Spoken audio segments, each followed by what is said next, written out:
सृष्टि और प्रलय। व्याख्या।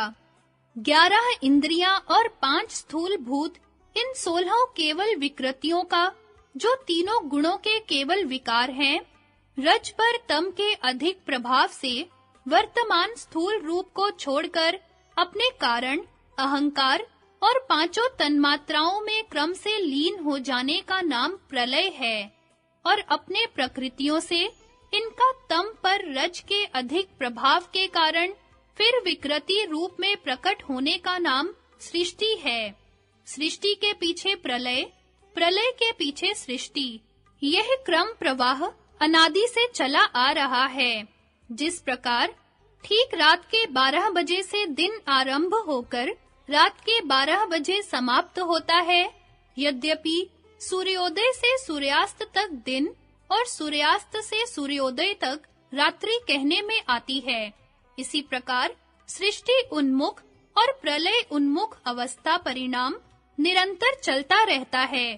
यद्यपि स्थूल भूतों में जब से व्यवहार चलने की योग्यता का अभिभव होता है, तब से प्रलय, और जब इसका प्रादुर्भाव होता है, तब से सृष्टि का आरंभ होना कहा जाता है। प्रलय में सातों प्रकृतियों का सुषुप्ति में अंतर्मुख होने के सदृश केवल वृत्ति रूप से ही लय होना बन सकता है, न कि स्वरूप से, क्योंकि अविद्या आदि कलेश, कर्मों के विपाक और वासनाओं के संस्कारों की निवृत्ति होने पर चित्त का स्वरूप से अपने कारण में लीन होना तो केवल कैवल्य रूप मुक्ति में हो सकता है। यहाँ यह भी बतला देना आवश्यक है कि स्थूल भूतों की सूक्ष्मता के तारतम्य को लिए हुए तन्मात्राओं तक एक सूक्ष्मावस्था होती है, जिसके अंतर्गत सारे सूक्ष्म लोकांतर हैं। प्रलय में केवल पृथ्वी, जल और अग्नि का स्वरूप से लय और सृष्टि में स्वरूप से उत्पन्न होना होता है। यथा तदेक्षत बहुश्याम प्रजायेति तत्तेजो असृजत, तत्तेज एकशत बहुश्याम प्रजायेति तत्पो असृजत, तस्माद् यत्र क्वच शोचति स वेदते वा पुरुष तेजस एव तद्ध्यापो जायन्ते ता आप एकशंत बहव्यः श्याम प्रजाय महीति ता अन्नम सृजन्त, तस्माद् यत्र क्वच वर्षति तदेव भूयिष्ठमन्नम भवतये धभ्य एव तद्धयनाद्यम जायते। उसने ईक्षण किया, मैं बहुत हो जाऊं, प्रजा वाला हूँ। उसने तेज को रचा, उस तेज ने ईक्षण किया, मैं बहुत हूँ, प्रजा वाला हूँ। उसने जल को रचा, इसलिए जहाँ कहीं पुरुष गर्म होता है और उसे पसीना आता है, वहाँ तेज से ही जल उत्पन्न होते हैं। उस जल ने ईक्षण किया, मैं बहुत हूँ, मैं प्रजा वाला हूँ। उसने पृथ्वी को रचा, इसलिए जहाँ कहीं वर्षा होती है, वहीं बहुत अन्न अर्थात पार्थिव पदार्थ उत्पन्न होते हैं। न्याय और वैशेषिक भी यहीं से सृष्टि को आरंभ करते हैं। श्री कृष्ण महाराज ने गीता अध्याय 8 में सृष्टि की उत्पत्ति और प्रलय का क्रम इसी प्रकार बतलाया है। यथा आ ब्रह्म भुवना लोकाः पुनरावर्तिनो अर्जुन मामुपेत्य तु कौन्तेय पुनर्जन्म न विद्यते। सहस्त्र युग पर्यंतम हरेद ब्रह्मणो विदुः रात्रिम युग सहस्त्रांताम ते अहोरात्र विदो जनाः अव्यक्ताद् व्यक्त्यः सर्वाः प्रभव अन्त्य अहर्गामे रात्र्यगमे परिल्यन्ते तत्रैव व्यक्त संज्ञके भूतग्रामः स एवायम् भूत्वा भूत्वा प्रलीयते रात्र्यागमे अवशः पार्थ प्रभवत्य हरागमे। हे अर्जुन, ब्रह्मलोक से लेकर सब लोग पुनरावर्ती स्वभाव वाले हैं, परंतु हे कुंती पुत्र, मुझको प्राप्त होकर पुनर्जन्म नहीं होता है। ब्रह्मा का जो एक दिन है, उसको 1000 चौकड़ी युग तक अवधि वाला और रात्रि को भी 1000 चौकड़ी युग तक अवधि वाला जो पुरुष तत्व से जानते हैं, अर्थात जो अनित्य जानते हैं, वे योगी जन काल के तत्व को जानने वाले हैं। संपूर्ण दृश्य मात्र भूतगण ब्रह्मा के दिन के प्रवेश काल में अव्यक्त मूल प्रकृति से उत्पन्न होते हैं और ब्रह्मा की रात्रि के प्रवेश काल में उस अव्यक्त मूल प्रकृति में ही लय होते हैं। हे अर्जुन, वही यह भूत समुदाय उत्पन्न होकर प्रकृति के वश में हुआ रात्रि के प्रवेश काल में लय होता है और दिन के प्रवेश काल में फिर उत्पन्न होता है। संगति, अब सृष्टि के अवान्तर भेद बतलाते हैं। सृष्टि के 3 भेद। अध्यात्म अधिभूतम अधिदेवम च। सृष्टि के 3 अवान्तर भेद हैं, अध्यात्म, अधिभूत और अधिदेव।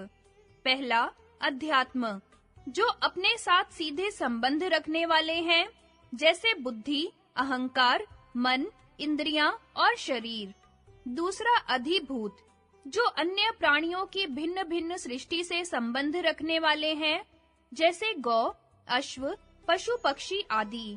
तीसरा, अधिदेव, जो दिव्य शक्तियों की सृष्टि से संबंध रखने वाले हैं, जैसे पृथ्वी, सूर्य आदि।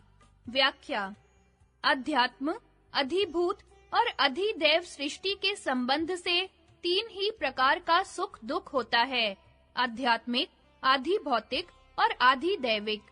आध्यात्मिक सुख दुख 2 प्रकार का है, शारीरिक और मानसिक। शरीर का बलवान, फुर्तीला और स्वस्थ होना शारीरिक सुख है। शरीर का दुर्बल, अस्वस्थ और रोगी होना शारीरिक दुख है। इसी प्रकार शुभ संकल्प, शांति, वैराग्य आदि मानसिक सुख है। ईर्ष्या, तृष्णा, शोक, राग, द्वेष आदि मानसिक दुख हैं। आधि भौतिक सुख वह है जो दूसरे प्राणियों से मिलता है, जैसे गौ आदि से दूध घृत का, घोड़े आदि से सवारी का, और आधि भौतिक दुख जैसे सर्प बिच्छू आदि के काटने से होता है। आधि दैविक सुख प्रकाश वृष्टि आदि से होता है। आधि दैविक दुख अतिवृष्टि और बिजली आदि के गिरने से होता है। संगति, मोक्ष की उपयोगिनी अध्यात्म सृष्टि का अगले सूत्रों में सविस्तर वर्णन करते हैं। 5 वृत्तियां। पंचाभिबुद्धय, बुद्धि की वृत्तियां 5 हैं। व्याख्या: वृत्तियां 5 प्रकार की हैं, प्रमाण, विप्रय, विकल्प, निद्रा और स्मृति। प्रमाण यथार्थ ज्ञान को कहते हैं। यह 3 प्रकार का है, प्रत्यक्ष, अनुमान और आगम। विपर्य मिथ्या ज्ञान को कहते हैं, जो वस्तु के असली रूप में प्रतिष्ठित न हो, जैसे रस्सी में सर्प और सीप में चांदी की भ्रांति। विकल्प भेद में अभेद और अभेद में भेद वाले ज्ञान को कहते हैं, जैसे पानी से हाथ जल गया। यहाँ अग्नि और पानी के भेद में अभेद का ज्ञान है। और काठ की पुतली, यहाँ काठ और पुतली के अभेद में भेद का ज्ञान है। निद्रा अभाव की प्रतीति का आलंबन करने वाली वृत्ति का नाम है, और स्मृति उन 5 वृत्तियों द्वारा अनुभूत ज्ञान का स्मरण होना है। 5 ज्ञानेंद्रियां। पंचदृग्योनय, 5 ज्ञान के स्रोत हैं ज्ञानेंद्रियां, जो है नेत्र, श्रोत्र, घ्राण, रसना और त्वचा। व्याख्या: नेत्र, श्रोत्र, घ्राण, रसना और त्वचा, ये 5 ज्ञान के स्रोत हैं।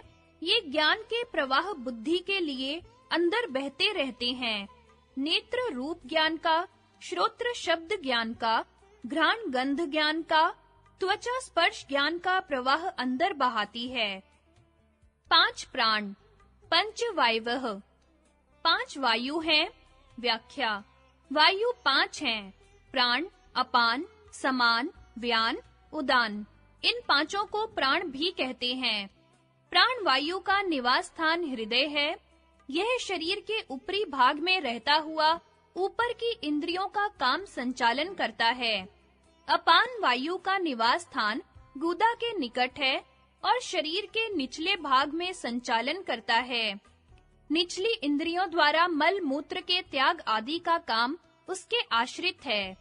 समान वायु शरीर के मध्य भाग नाभि में रहता हुआ हृदय से गुदा तक संचार करता है। खाए पिए अन्न, जल आदि के रस को सब अंगों में बराबर बांटना उसका काम है।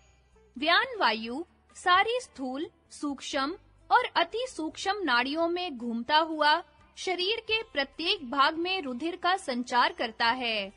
उदान वायु सूक्ष्म शरीर को शरीरांतर व लोकांतर में ले जाता है। 5 कर्मेंद्रियां, पंच कर्मात्मानः, 5 कर्म की शक्तियां हैं। व्याख्या: बोलना, पकड़ना, चलना, मूत्र त्याग और मल त्याग, ये 5 शारीरिक कर्म हैं। इन पांचों कर्मों के करने वाली वाणी, हस्त, पाद, उपस्थ और गुदा, ये 5 शक्तियां कर्मेंद्रियां कहलाती हैं। 5 गांठ वाली अविद्या, पंच पर्वा अविद्या, 5 गांठों वाली अविद्या है। व्याख्या: अविद्या 5 प्रकार की है। अविद्या, अस्मिता, राग, द्वेष और अभिनिवेश। अनित्य में नित्य, अपवित्र में पवित्र, दुख में सुख और अनात्मा में आत्मा का ज्ञान अविद्या है। बुद्धि में आत्म बुद्धि अस्मिता है। सुख की इच्छा अर्थात लोभ की वृत्ति का नाम राग है। सुख साधन में विघ्न डालने वाले के प्रति घृणा अथवा द्वेष वृत्ति द्वेष है और मृत्यु से भय की वृत्ति का नाम अभिनिवेश है। इनको क्रम से तमस, मोह, महामोह, तामिस्त्र और अंधतामिस्त्र कहते हैं। 28 अशक्तियां, अष्टाविंशतिधा अशक्तिः, 28 प्रकार की अशक्ति है। एकादशेन्द्रिये वदाः सह बुद्धि वधैर शक्ति रुदृष्टा, सप्तदश वधा बुद्धि विप्रयात तुष्टिः सिद्धा नाम। इंद्रियों के जो 11 वध हैं, वे बुद्धि के वधों के साथ मिलकर अशक्ति बतलाई गई है। तुष्टि और सिद्धि से उल्टी ये 17 बुद्धि के वध हैं। व्याख्या: मनुष्य के पास बुद्धि ही ऐसी शक्ति है जिसके द्वारा वह भोग अपवर्ग का प्रयोजन सिद्ध कर सकता है।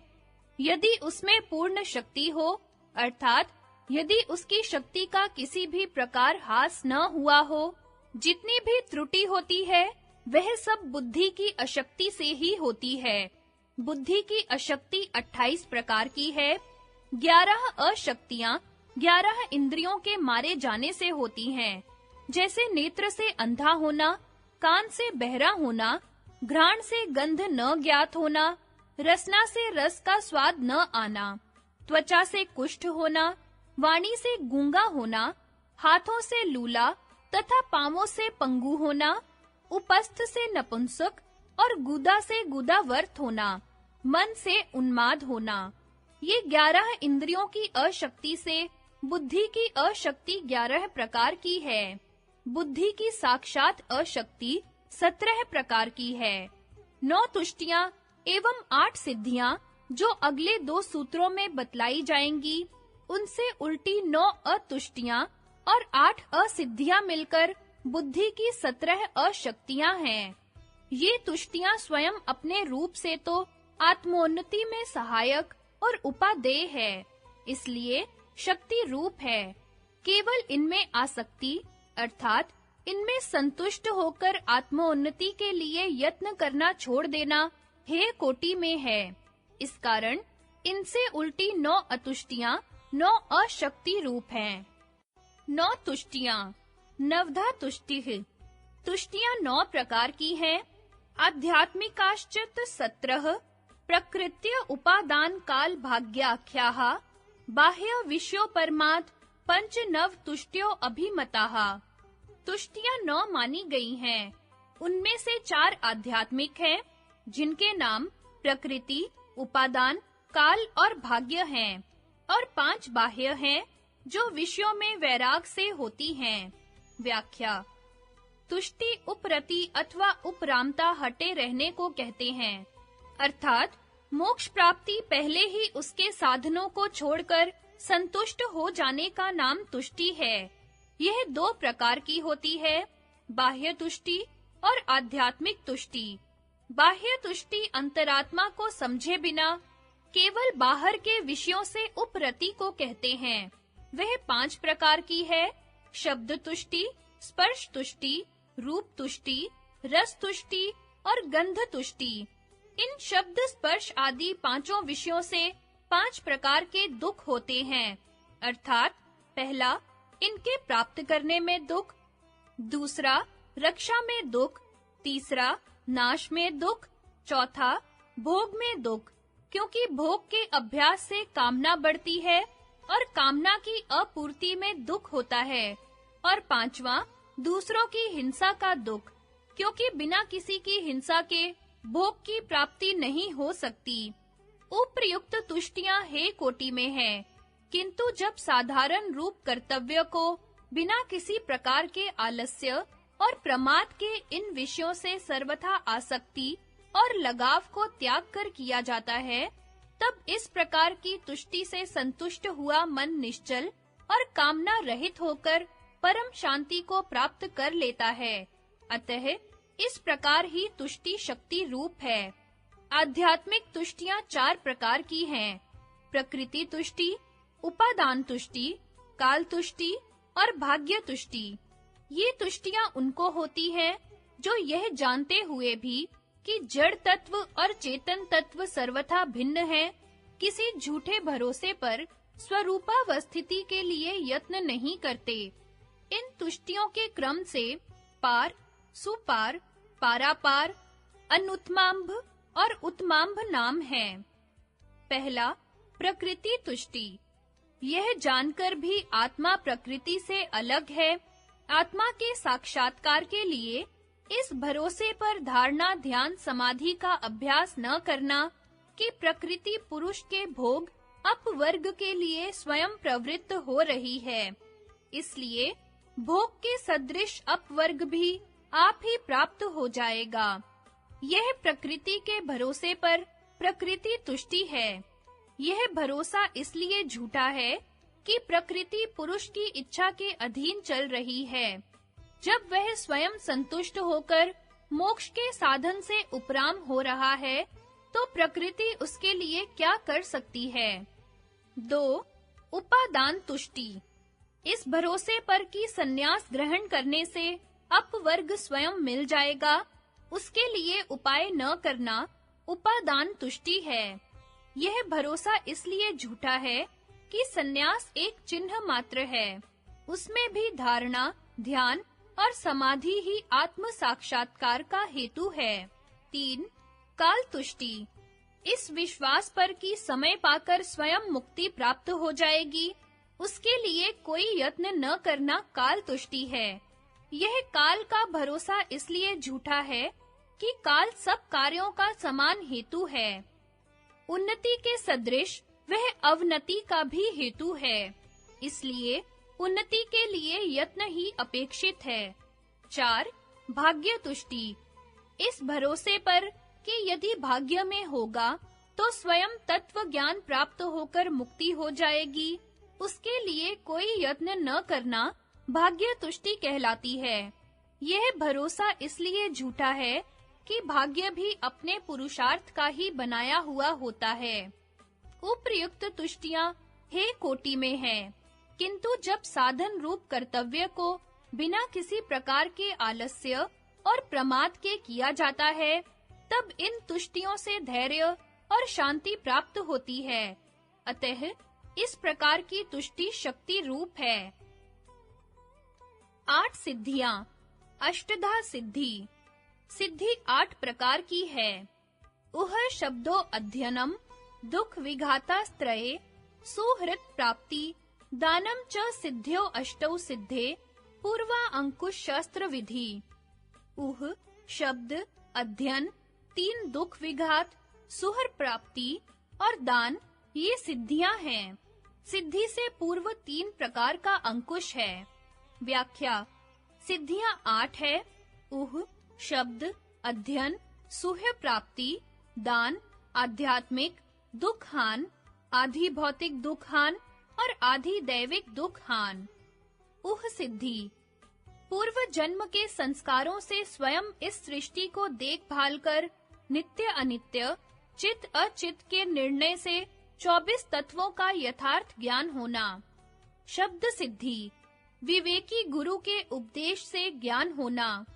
अध्ययन सिद्धि वेद आदि शास्त्रों के अध्ययन से ज्ञान होना, सुहृद प्राप्ति सिद्धि, वे सिद्ध पुरुष जो स्वयं मनुष्यों का अज्ञान मिटाने के लिए घूम रहे हैं, उनमें से किसी दयालु के मिल जाने से ज्ञान का प्राप्त होना, दान सिद्धि, वे योगी जो अपने खाने पीने की आवश्यकताओं से निरपेक्ष होकर आत्म साक्षात्कार में लगे हुए हैं, उनकी भोजन आदि सब प्रकार की आवश्यकताओं को श्रद्धा भक्ति के साथ पूरा करने से उनके प्रसाद से ज्ञान लाभ करना। गीता अध्याय 17 में सात्विक, राजस और तामस मनोवृत्ति के भेद से 3 प्रकार का दान बतलाया गया है। यथा दातव्यमिति यद् दानम दीयते अनुपकारिणे देशे काले च पात्रे च तद्दानं सात्विकं स्मृतम् यत्तु प्रत्युपकार्थं फलम् उद्दिश्य व पुनः दीयते च परिक्लिष्टं तद्दानं राजस स्मृतम् अदेश काले यद्दानं पात्रेभ्यश्च दीयते असत्कृतमवज्ञातम् तत् एव समुदाहृतम्। दान देना ही कर्तव्य है। ऐसे भाव से जो दान देश, काल और पात्र के प्राप्त होने पर प्रत्युपकार न करने वाले के लिए दिया जाता है, वह दान सात्विक कहा गया है। और जो दान कलेश पूर्वक तथा प्रत्युपकार के प्रयोजन से अथवा फल को उद्देश्य रखकर फिर दिया जाता है, वह दान राजस कहा गया है।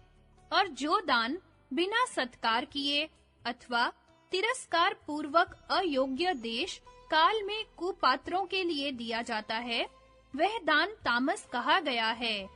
दान देने वाले तथा दान लेने वाले दोनों के लिए सात्विक दान ही इष्ट है। राजस तथा तामस दान देने वाले तथा लेने वाले दोनों के लिए राजसी तथा तामसी वृत्तियों का उत्पन्न करने वाला होता है। उपर्युक्त 5 सिद्धियां तत्व ज्ञान के उपाय हैं और निम्न 3 सिद्धियां उनके फल हैं। आध्यात्मिक दुख हान, सब आध्यात्मिक दुखों का मिट जाना। आधि भौतिक दुख हान, सब आधि भौतिक दुखों का मिट जाना। आधि दैविक दुख हान, सब आधि दैविक दुखों का मिट जाना। इनसे उल्टी 8 प्रकार की असिद्धियां बुद्धि की 8 प्रकार की अशक्तियां हैं। संगति। आध्यात्मिक विषयों का वर्णन करके अब अगले सूत्र में मूल तत्वों का धर्म बतलाते हैं। 10 मूल धर्म, 10 मौलिकार्था, 10 मूलभूत धर्म हैं। व्याख्या। अव्यक्त और पुरुष के संयोग से सृष्टि रचना हुई है। पुरुष तो सदा ही अपने वास्तविक शुद्ध ज्ञान स्वरूप से असंग, निर्लेप और निर्विकार ही रहता है। यह जड़ अव्यक्ता का धर्म संयोग उसमें विकल्प से कहा जाता है। सृष्टि में जो धर्म पाए जाते हैं, वे कार्य जगत के धर्म हैं। उससे पहले मूलभूत अव्यक्त और पुरुष में जो धर्म पाए जाते हैं, वे मौलिक धर्म हैं। अस्तित्व, संयोग, वियोग और शेष वृत्तित्व, ये 4 धर्म पुरुष और अव्यक्त दोनों के हैं। संयोग और वियोग परिणामी अव्यक्त के स्वाभाविक और वास्तविक धर्म हैं, किंतु कूटस्थ नित्य पुरुष में विकल्प से कहे गए हैं। अव्यक्त और पुरुष दोनों में अस्तित्व है।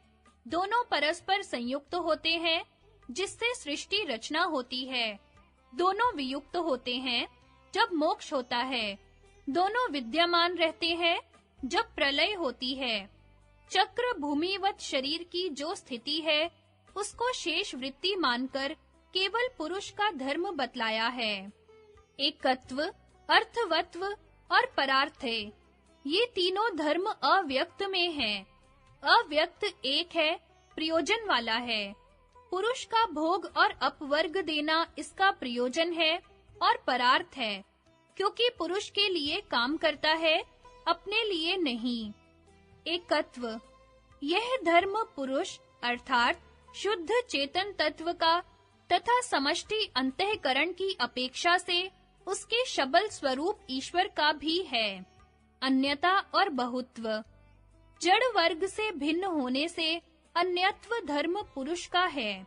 और व्यष्टि अंतःकरणों के संबंध से जीव अर्थ पुरुष का बहुत्व धर्म है, जो व्यष्टि अंतःकरणों की अपेक्षा से परस्पर भिन्न और संख्या में बहुत हैं। अकर्तृत्व, यह धर्म पुरुष का है। पुरुष अपने शुद्ध चेतन स्वरूप से कर्ता नहीं है, किंतु दृष्टा है। यह धर्म गुणों में है। संगति, अगले सूत्र में सृष्टि रचना का प्रयोजन बताते हैं। सृष्टि का रूप, अनुग्रह सर्ग। अनुग्रह सृष्टि है, यथा इत्येष प्रकृति कृतो महद आदि विशेष भूत पर्यंतः प्रति पुरुष विमोक्षार्थम स्वार्थ इव परार्थ आरंभः। इस प्रकार यह प्रकृति से किया हुआ महत तत्व से लेकर विशेष अर्थात 5 स्थूल भूतों और इंद्रियों तक का आरंभ प्रत्येक पुरुष के मोक्ष के लिए स्वार्थ के सदृश परार्थ है। जिस प्रकार एक मित्र अपने मित्र के कार्य में प्रवृत्त हुआ उसे अपने स्वार्थ के सदृश साधता है, इसी प्रकार यह प्रकृति पुरुष के प्रयोजन को स्वार्थ की भांति साधती है। जब तक वह मोक्ष नहीं पा लेता, मोक्ष पा लेने पर फिर उसके लिए रचना नहीं रचती, यद्यपि दूसरों के लिए रचती है। औत्सुक्य निवर्त्यर्थम यथा क्रियासु परिवर्तते लोकः पुरुषस्य विमोक्षार्थम प्रवर्तते त्वदद व्यक्तम। उत्कंठा के मिटाने के लिए जैसे लोक कामों में प्रवृत्त होता है, इसी प्रकार पुरुष के मोक्ष के लिए प्रधान अर्थात प्रकृति प्रवृत्त हो रही है। व्याख्या, अव्यक्त की पुरुष के अनुकूल प्रवृत्ति सृष्टि है, क्योंकि अव्यक्त सृष्टि रचना में पुरुष के लिए बुद्धि, अहंकार, इंद्रियां, शरीर और विषय आदि रचता है। उसकी सारी रचना पुरुष के भोग और अपवर्ग के लिए ही है, क्योंकि पुरुष की सन्निधि में पुरुष के ही ज्ञान से पुरुष के लिए ही उसमें सारी क्रियाएं ज्ञान, नियम और व्यवस्था पूर्वक हो रही है।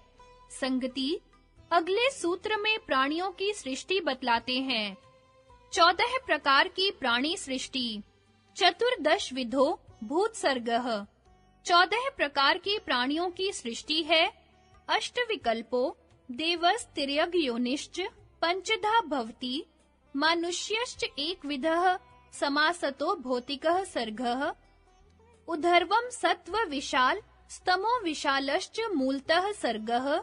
मध्य रजो विशालो भ्रम आदि स्तंभ पर्यंतः। 8 प्रकार की देवी सृष्टि है। 5 प्रकार की तिर्यक योनियों की है। मनुष्य की 1 प्रकार की है। ये संक्षेप से प्राणियों की सृष्टि है। ऊपर की सृष्टि सत्व प्रधान है, निचली तम प्रधान है और मध्य की रज प्रधान है। ये ब्रह्म से लेकर शैवाल तक सृष्टि है। व्याख्या, 14 प्रकार की प्राणियों की सृष्टि इस प्रकार है। ब्रह्म, प्राजापत्य, इंद्र, देव, गांधर्व, पितृय, विदेह और प्रकृति लय। यह 8 प्रकार का देव सर्ग है, जो भिन्न-भिन्न कर्मोपासना का फल है। इसके बाद 9वां मानुष सर्ग अर्थात मानुषी सृष्टि है और अंत में मनुष्य से नीचे पशु, पक्षी, सरीसृप अर्थात रेंगने वाले जंतु, कीट और स्थावर, इन 5 का तिर्यक सर्ग है। उपर्युक्त 14 प्रकार की सृष्टि में से मनुष्य के नीचे 5 प्रकार के तिर्यक सर्ग का तो प्रत्यक्ष होता है, किंतु मनुष्य से ऊंचे 8 प्रकार के देव सर्ग का मनुष्यों से सूक्ष्म होने के कारण प्रत्यक्ष नहीं हो सकता। वितर्कानुगत से ऊंची, प्रकाशमय विचारानुगत, संप्रज्ञात समाधि में सूक्ष्मता के तारतम्य से जो आनंद में अंतर है, इसी प्रकार इनमें से पहले 6 सर्गों में परस्पर अंतर है। इन 6 में भी सूक्ष्मता के तारतम्य से आनंद में परस्पर और कोई अवंतर भेद हो सकते हैं। इसी कारण बृहदारण्यक उपनिषद, शतपथ ब्राह्मण और तैत्तिरीय उपनिषदा आदि में इनके नामों में कुछ अंतर प्रतीत होता है, किंतु जिस प्रकार प्रकाशमय विचारानुगत संकल्पमयी अवस्था समान रूप से होती है, यद्यपि इसमें समाधि अवस्था की सूक्ष्मता के अनुसार अंतर होता है। इसी प्रकार इन सब सर्गों में जीव संकल्पमय होता है, यद्यपि संकल्पों में परस्पर सूक्ष्मता और आनंद के तारतम्य से अंतर होता है। ये सब स्वः, मह, जन्ह, तपः और सत्यम के अंतर्गत हैं। विदेह और प्रकृति लयों का आनंद और सूक्ष्मता पहले 6 सर्गों की अपेक्षा अधिक है और उनकी अवधि भी इनसे अधिक है, क्योंकि विदेह विचारानुगत से ऊंची आनंदानुगत संप्रज्ञात समाधि की भूमि तक पहुँचे हुए हैं और शरीर से अभिमान छोड़े हुए हैं, तथा प्रकृति लय इससे भी ऊंची अस्मितानुगत भूमि में अहंकार का भी अभिमान छोड़े हुए हैं। ये दोनों अवस्थाएं केवल योगियों को ही प्राप्त होती है। इसलिए तैत्तिरीय उपनिषद, बृहदारण्यक उपनिषद और शतपथ ब्राह्मण में इनका वर्णन नहीं है।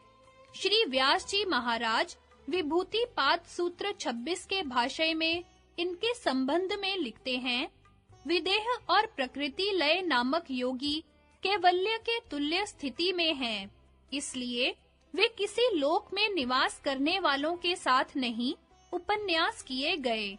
अवान्तर भेदों को लेकर ही उपर्युक्त प्रथम 6 सर्गों का कई प्रकार से वर्णन किया गया है। यथा तैत्तिरीय उपनिषद शिक्षावल्ली अनुवाक 8। पहला, मनुष्य के आनंद की काष्ठा का 100 गुना आनंद मनुष्य गंधर्व लोक वालों को।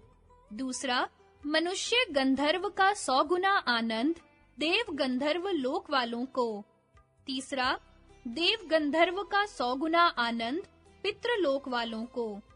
चौथा, पितृ का 100 गुना आनंद आजानज देवलोक वालों को। पांचवा, आजानज देवताओं का 100 गुना आनंद कर्मदेव लोक वालों को। छठा, कर्मदेव का 100 गुना आनंद देवलोक वालों को। सातवां, देव का 100 गुना आनंद इंद्रलोक वालों को। 8, इंद्र का 100 गुना आनंद बृहस्पति लोक वालों को। 9, बृहस्पति का 100 गुना आनंद प्रजापति लोक वालों को। 10, प्रजापति का 100 गुना आनंद ब्रह्मा के लोक वालों को। बृहदारण्यक उपनिषद।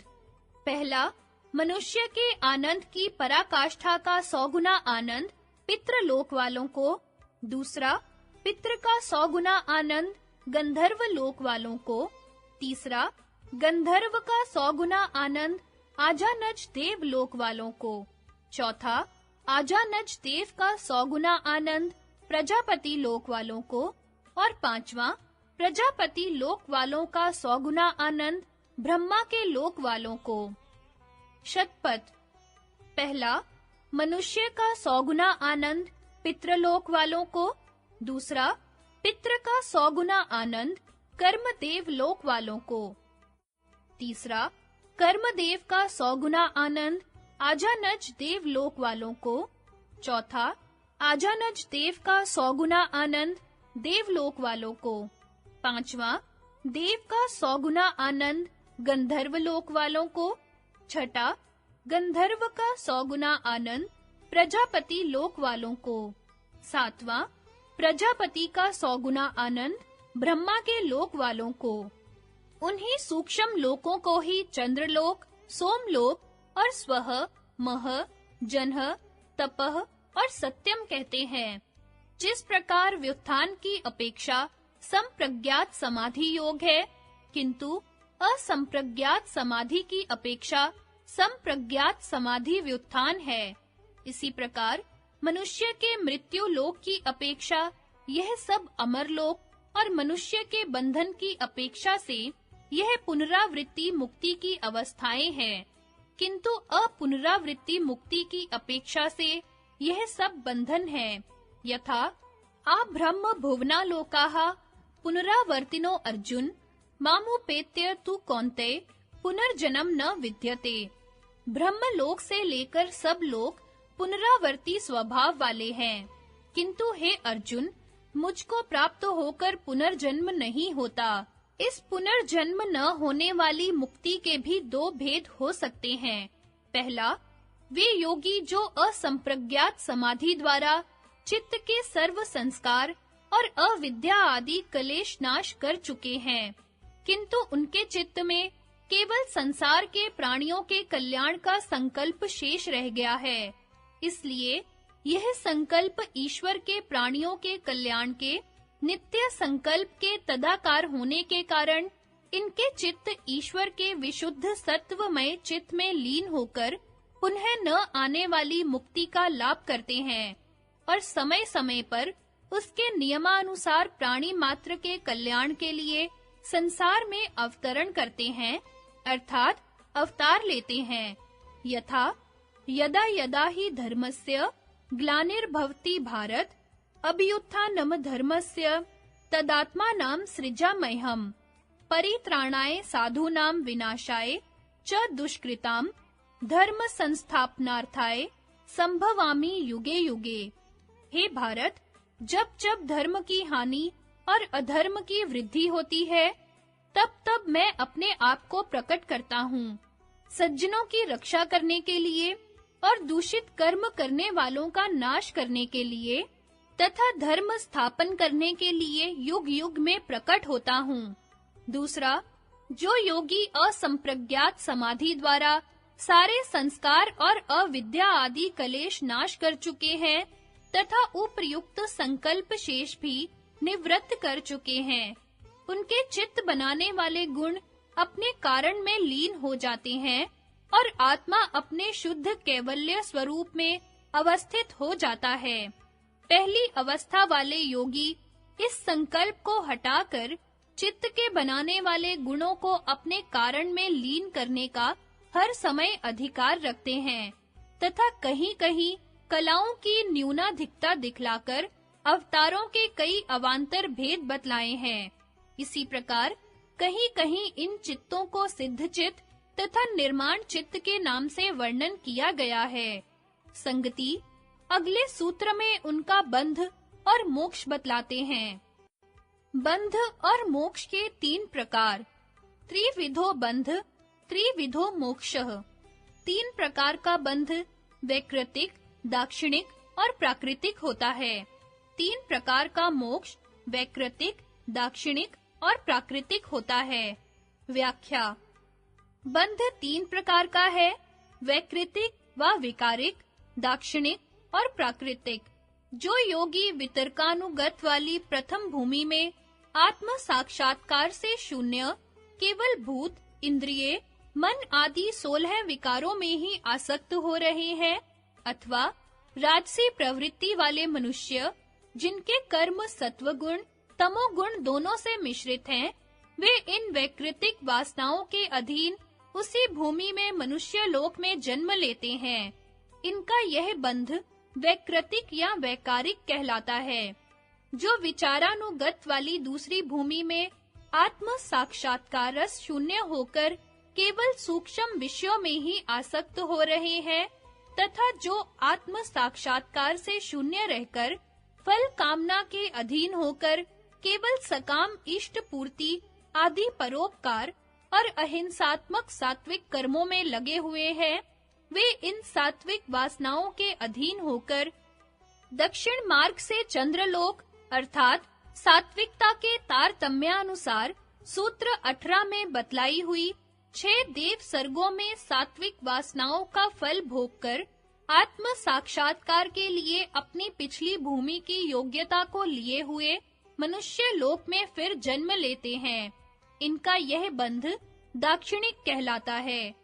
संप्रज्ञात समाधि की उच्चतर और उच्चतम भूमि आनंदानुगत और अस्मितानुगत को प्राप्त किए हुए योगी जो आत्म साक्षात्कार से शून्य रहकर केवल इन भूमियों के आनंद में आसक्त रहते हैं और विवेक ख्याति द्वारा स्वरूपावस्थिति का यत्न नहीं करते हैं, वे शरीर त्यागने के पश्चात इन वासनाओं के अधीन लंबे समय तक विदेह और प्रकृति लय अवस्था में कैवल्य पद जैसी स्थिति में रहकर आत्म साक्षात्कार के लिए पानी में डुबकी लगाने वाले पुरुष के सदृश फिर उठते हैं अर्थात उच्च कुल वाले योगियों के घर में अपनी पिछली भूमि की योग्यता को प्राप्त किए हुए फिर जन्म लेते हैं।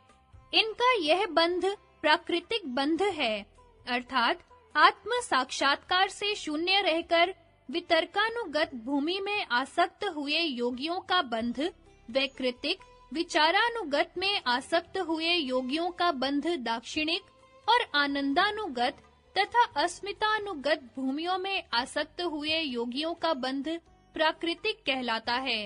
इन तीनों बंधों से छूटना 3 प्रकार का मोक्ष है। स्थूल विषयों से आसक्ति हटाना तथा राजसी, तामसी वासनाओं का छोड़ना वैकारिक बंध से मोक्ष है। सूक्ष्म विषयों से आसक्ति हटाना तथा सात्विक कार्यों में निष्काम भाव होना दाक्षिणिक बंध से मोक्ष है। आनंदानुगत तथा अस्मितानुगत भूमि के आनंद में आसक्ति से पर वैराग्य द्वारा चित्त को हटाकर स्वरूपावस्थिति का लाभ प्राप्त करना प्राकृतिक बंध से मोक्ष है।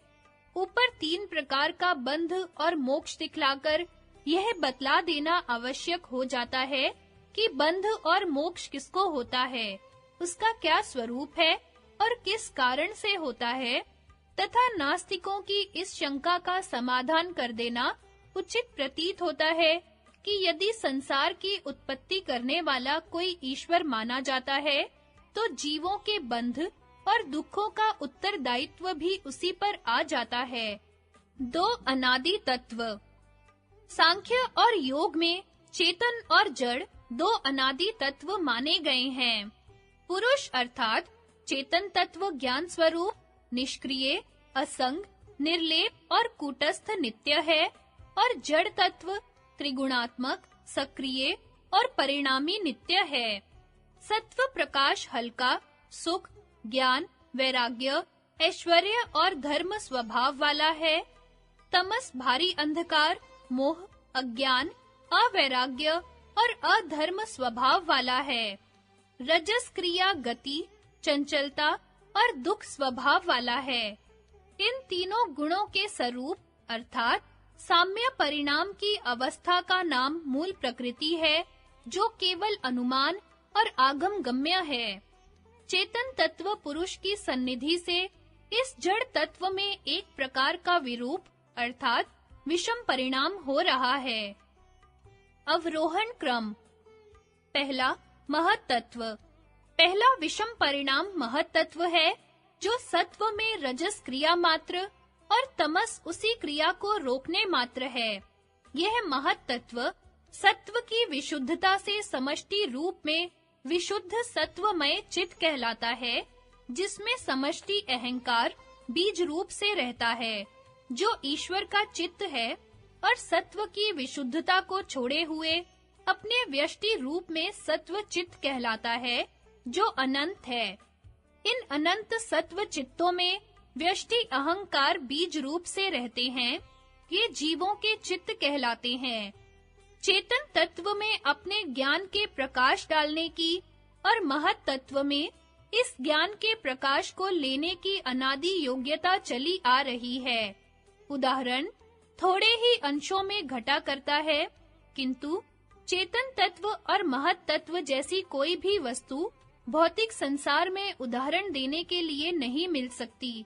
इसीलिए पारिभाषिक उदाहरणों से इन दोनों तत्वों की सन्निधि बतलाने के विषय को समझ लेना चाहिए, इनके लौकिक अर्थों पर नहीं जाना चाहिए। योग का उदाहरण। जिस प्रकार सूर्य का प्रतिबिंब अनंत जलाशयों में पड़ रहा है, इसी प्रकार चेतन तत्व के ज्ञान का प्रकाश समष्टि विशुद्ध सत्वमय चित्त में तथा व्यष्टि सत्व चित्तों में पड़ रहा है। यथा एक एव तु भूतात्मा भूते भूते व्यस्थितः एकधा बहुधा चैव दृश्यन्ते जल चंद्रवत् यथा हायं ज्योतिरात्मा विवस्वान अपो भिन्ना बहुदैको अनुगच्छन् उपाधिना क्रियते भेद रूपो देवः क्षेत्रेश एवं जो अप्यात्मा। अर्थ एक ही भूतात्मा भूत भूत में विराज रहा है, जिस प्रकार एक ही चंद्रमा जल में अनेक होकर दिखता है, उसी प्रकार वह आत्मा भी अनेक रूप से प्रतीत हो रहा है। जिस प्रकार ज्योति स्वरूप सूर्य एक होता हुआ भी भिन्न-भिन्न जलाशयों में अनेक होकर दिखता है, यह भेद उसका केवल उपाधि के कारण है। इसी प्रकार अनादि परमात्मा देव क्षेत्र भेद से अनेक रूप में दिखाई दे रहा है। सांख्य का उदाहरण। जिस प्रकार चुंबक की सन्निधि से लोहे में क्रिया होती है, इसी प्रकार चेतन तत्व की सन्निधि से समष्टि तथा व्यष्टि चित्तों में ज्ञान नियम और व्यवस्था पूर्वक क्रिया हो रही है। यथा निरिच्छे संस्थिते रत्ने यथा लोहे प्रवर्तते सत्ता मात्रेण देवेन तथा चायम जगज्जन्ये अत आत्मनि कृत्वम अकृत्वम च संस्थितम निरिच्छित्वात् कर्ता असौ कर्ता सन्निधि मात्रतः। अर्थ, जैसे बिना इच्छा वाले चुंबक के स्थित रहने मात्र में लोहा गतिशील होता है, वैसे सत्ता मात्र देव से जगत की उत्पत्ति आदि होती है। इस कारण परमात्मा में कर्तृत्व और अकर्तृत्व भी अच्छे प्रकार सिद्ध हैं। वह निरिच्छ होने से अकर्ता और सामीप्य मात्र से कर्ता है। उपनिषदों का उदाहरण। जिस प्रकार वायु सारे भुवनों में व्यापक हो रहा है, वैसे ही चेतन तत्व समष्टि तथा व्यष्टि चित्तों में व्यापक हो रहा है। यथा अग्निर्यथो को भुवनम प्रविष्टो रूपम रूपम प्रतिरूपो बभूव एकस्तथा सर्वभूतांतरात्मा रूपम रूपम प्रतिरूपो बहिश्च। वायुरथैको भुवनम प्रविष्टो रूपम रूपम प्रतिरूपो बभूव एकस्तथा सर्वभूतांतरात्मा रूपम रूपम प्रतिरूपो बहिश्च। जैसे एक ही अग्नि सारे भुवनों में प्रविष्ट होकर प्रतिरूप हो रहा है, इसी प्रकार एक ही आत्मा जो सब भूतों के भीतर है, रूप रूप में प्रतिरूप हो रहा है और बाहर भी है।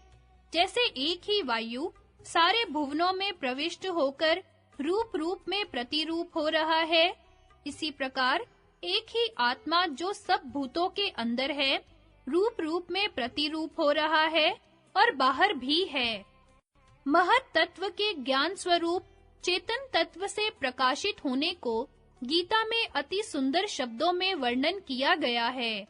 यथा मयाध्यक्षेण प्रकृतिः सूयते सचराचरम हेतुनानेन कौन्तेय जगद्वि परिवर्तते मम योनिर्महद् ब्रह्म तस्मिन् गर्भं दधाम्यहम् संभवः सर्वभूतानां ततो भवति भारत सर्वयोनिषु कौन्तेय मूर्तयः संभवन्ति याः तासां ब्रह्म महद्योनिर्हम् बीजप्रदः पिता।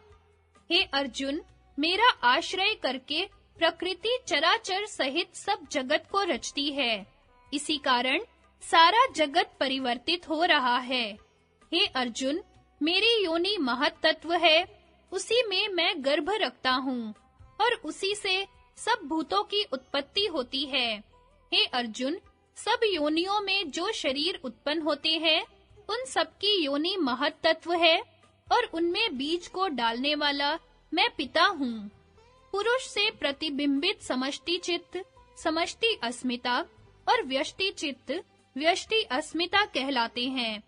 पुरुष निष्क्रिय होते हुए भी अपने चित्त का दृष्टा है, अर्थात चित्त में उसके ज्ञान के प्रकाश में जो कुछ भी हो रहा है, वह उसे स्वयं ज्ञात रहता है।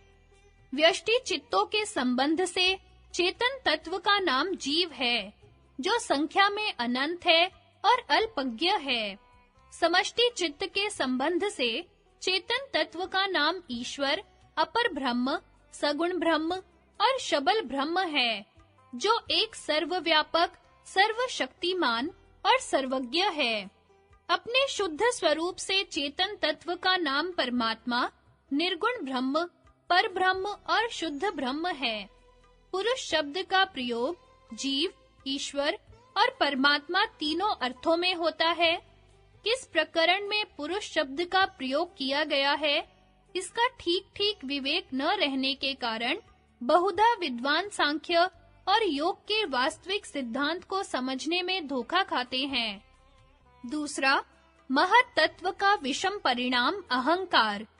पुरुष से प्रतिबिंबित महत तत्व ही सत्व में रज और तम की अधिकता से विकृत होकर अहंकार रूप से व्यक्त भाव में बहिर्मुख हो रहा है। यह अहंकार ही अहम भाव से एकत्व, बहुत्व, व्यष्टि, समष्टि रूप सर्व प्रकार की भिन्नता उत्पन्न करने वाला है। विभाजक अहंकारी से ग्राह्य और ग्रहण रूप दो प्रकार के विषम परिणाम हो रहे हैं।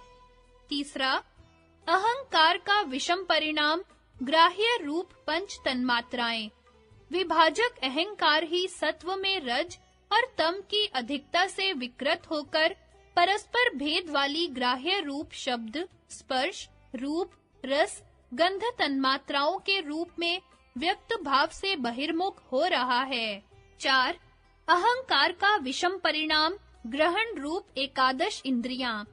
वही अहंकार सत्व में रज और तम की कुछ विशेषता के साथ अधिकता से विकृत होकर परस्पर भेद वाली शक्ति मात्र 5 ज्ञानेंद्रियों, 5 कर्मेंद्रियों और 11वां इनके नियंता मन रूप में व्यक्त होकर बहिर्मुख हो रहा है। 5 तन्मात्राओं के विषम परिणाम ग्राह्य रूप 5 स्थूल भूत। अहंकार से व्याप्य पांचों तन्मात्राएं ही सत्व में रज और तम की अधिकता से विकृत होकर परस्पर भेद वाले आकाश, वायु, अग्नि, जल, पृथ्वी रूप पांचों स्थूल भूतों में व्यक्त भाव से बहिर्मुख हो रही है।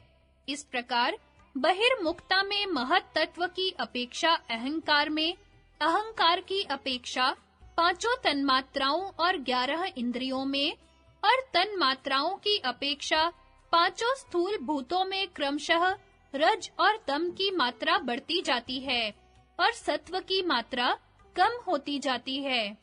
यहाँ तक कि स्थूल जगत और स्थूल शरीर में रज और तम का ही व्यवहार चल रहा है। सत्व केवल प्रकाश मात्र ही रह रहा है। महत तत्व में प्रतिबिंबित चेतन तत्व भी उपरोक्त राजसी और तामसी आवरणों में आच्छादित होकर स्थूल शरीर और भौतिक जगत में केवल झलक मात्र ही दिखाई दे रहा है। ऊपर के विवरण से यह बात स्पष्ट हो जाती है कि पुरुष अर्थात चेतन तत्व के शुद्ध स्वरूप में तथा जड़ अर्थात गुणों के साम्य परिणाम में न कोई कार्य हो रहा है और न हो सकता है। जड़ तत्व क्योंकि त्रिगुणात्मक है, इसलिए चेतन तत्व की सन्निधि मात्र से होने वाले विषम परिणाम में ग्राह्य और ग्रहण रूप से तीनों गुणों की न्यूनाधिकता के कारण सारे भेदभाव और कार्य तथा बंध और मोक्ष भी हो रहा है। कारण सूक्ष्म तथा स्थूल जगत के संबंध से चेतन तत्व ईश्वर और कारण सूक्ष्म तथा स्थूल शरीर के संबंध से चेतन तत्व जीव कहलाता है। इसलिए सारा कार्य जीव, ईश्वर और प्रकृति इन तीनों तत्वों में हो रहा है और हो सकता है। ईश्वर को समष्टि रूप में और जीव को व्यष्टि रूप में जड़ और चेतन का सम्मिश्रण समझना चाहिए। कारण जगत अर्थात समष्टि विशुद्ध सत्वमय चित्त एक है, इसलिए ईश्वर एक है।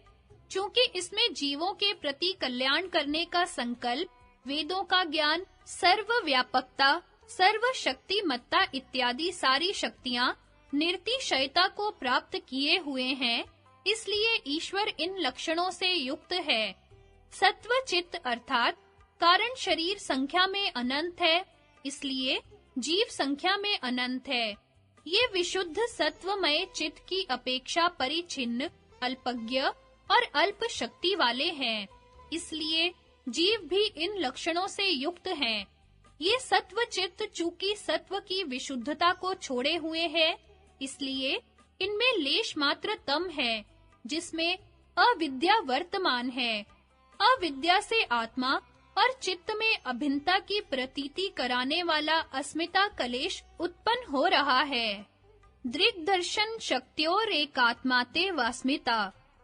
दृष्ट शक्ति, आत्मा और दर्शन शक्ति चित्त का एक स्वरूप जैसा भान होना अस्मिता कलेश है। अस्मिता कलेश से राग, द्वेष और अभिनिवेश कलेश उनसे सकाम कर्म से जन्म, आयु और भोग, उनमें सुख दुख होते हैं। इस प्रकार बंध की श्रृंखला बढ़ती जाती है। दृष्ट दृश्यो संयोगो हेय हेतु, दृष्टा और दृश्य का संयोग हेय हेतु है। तस्य हेतुर विद्या, इस संयोग का कारण अविद्या है। तद्भावात् संयोगा भावो हानम तद्दृश्ये कैवल्यम, उसके अभाव से संयोग का अभाव हान है, वह चित्ती शक्ति का कैवल्य है। विवेक ख्यातिर विप्लवा हानोपाय, अविप्लव विवेक ख्याति हान का उपाय है। इस विवेक ख्याति की अवस्था में सत्व चित्त में सत्व की विशुद्धता इतनी बढ़ जाती है कि उसके लेश मात्र तम में जो अविद्या वर्तमान थी, वह अपने अस्मिता कलेश आदि परिवार सहित दग्ध बीज भाव को प्राप्त होने लगती है और तम उस केवल सात्विक वृत्ति को रोकने का काम करता रहता है। उस विवेक ख्याति में जो आत्म साक्षात्कार होता है, उससे सत्व चित्त की विशुद्धता इतनी बढ़ जाती है कि उस वृत्ति को स्थिर रखने वाले तम को भी दबा दे। तब उस अंतिम सात्विक वृत्ति के भी निरुद्ध हो जाने पर आत्मा की असंप्रज्ञात समाधि रूप परमात्मा स्वरूप में अवस्थिति हो जाती है। यही वास्तव में प्राकृतिक मोक्ष का नमूना है। किंतु विवेक ख्याति की प्राप्ति का उपाय अष्टांग योग बतलाया गया है। यथा योगांगानुष्ठानाद शुद्धि क्षय ज्ञान दीप्तिरा विवेक ख्याते है। योग के अंगों के अनुष्ठान से अशुद्धि के नाश होने पर ज्ञान का प्रकाश विवेक ख्याति पर्यंत हो जाता है। योग के 8 अंग यम, नियम, आसन, प्राणायाम, प्रत्याहार, धारणा, ध्यान और समाधि बतलाए गए हैं। इन सबसे अंतिम अंग समाधि है। इस संप्रज्ञात समाधि की 4 भूमियां वितर्कानुगत, विचारानुगत, आनंदानुगत और अस्मितानुगत हैं। ऊपर हमने अवरोह क्रम बतला दिया है। इसके उल्टे आरोह क्रम में जितनी अंतर्मुखता बढ़ती जाएगी, उतना ही रज और तम का विक्षेप तथा मल हटकर सत्व का प्रकाश बढ़ता जाएगा और इस सत्व के प्रकाश में चेतन की अधिक स्पष्टता से प्रतीति बढ़ती जाएगी। यही क्रम बंध को हटाने और मोक्ष की प्राप्ति का है। पहला, इस आरोह क्रम में सबसे पहली अवस्था वितर्कानुगत संप्रज्ञात समाधि है, जिसमें रज और तम के दबने पर सत्व के प्रकाश में स्थूल भूतों और उनके व्यवहार के वास्तविक स्वरूप का साक्षात्कार होता है। इस भूमि का संबंध चूंकि पांचों स्थूल भूतों और उनसे बने हुए स्थूल पदार्थ, स्थूल शरीर और स्थूल जगत से है, इसलिए इस भूमि तक वैकारिक बंध बतलाया गया है। 2. दूसरी अवस्था विचारानुगत संप्रज्ञात समाधि है।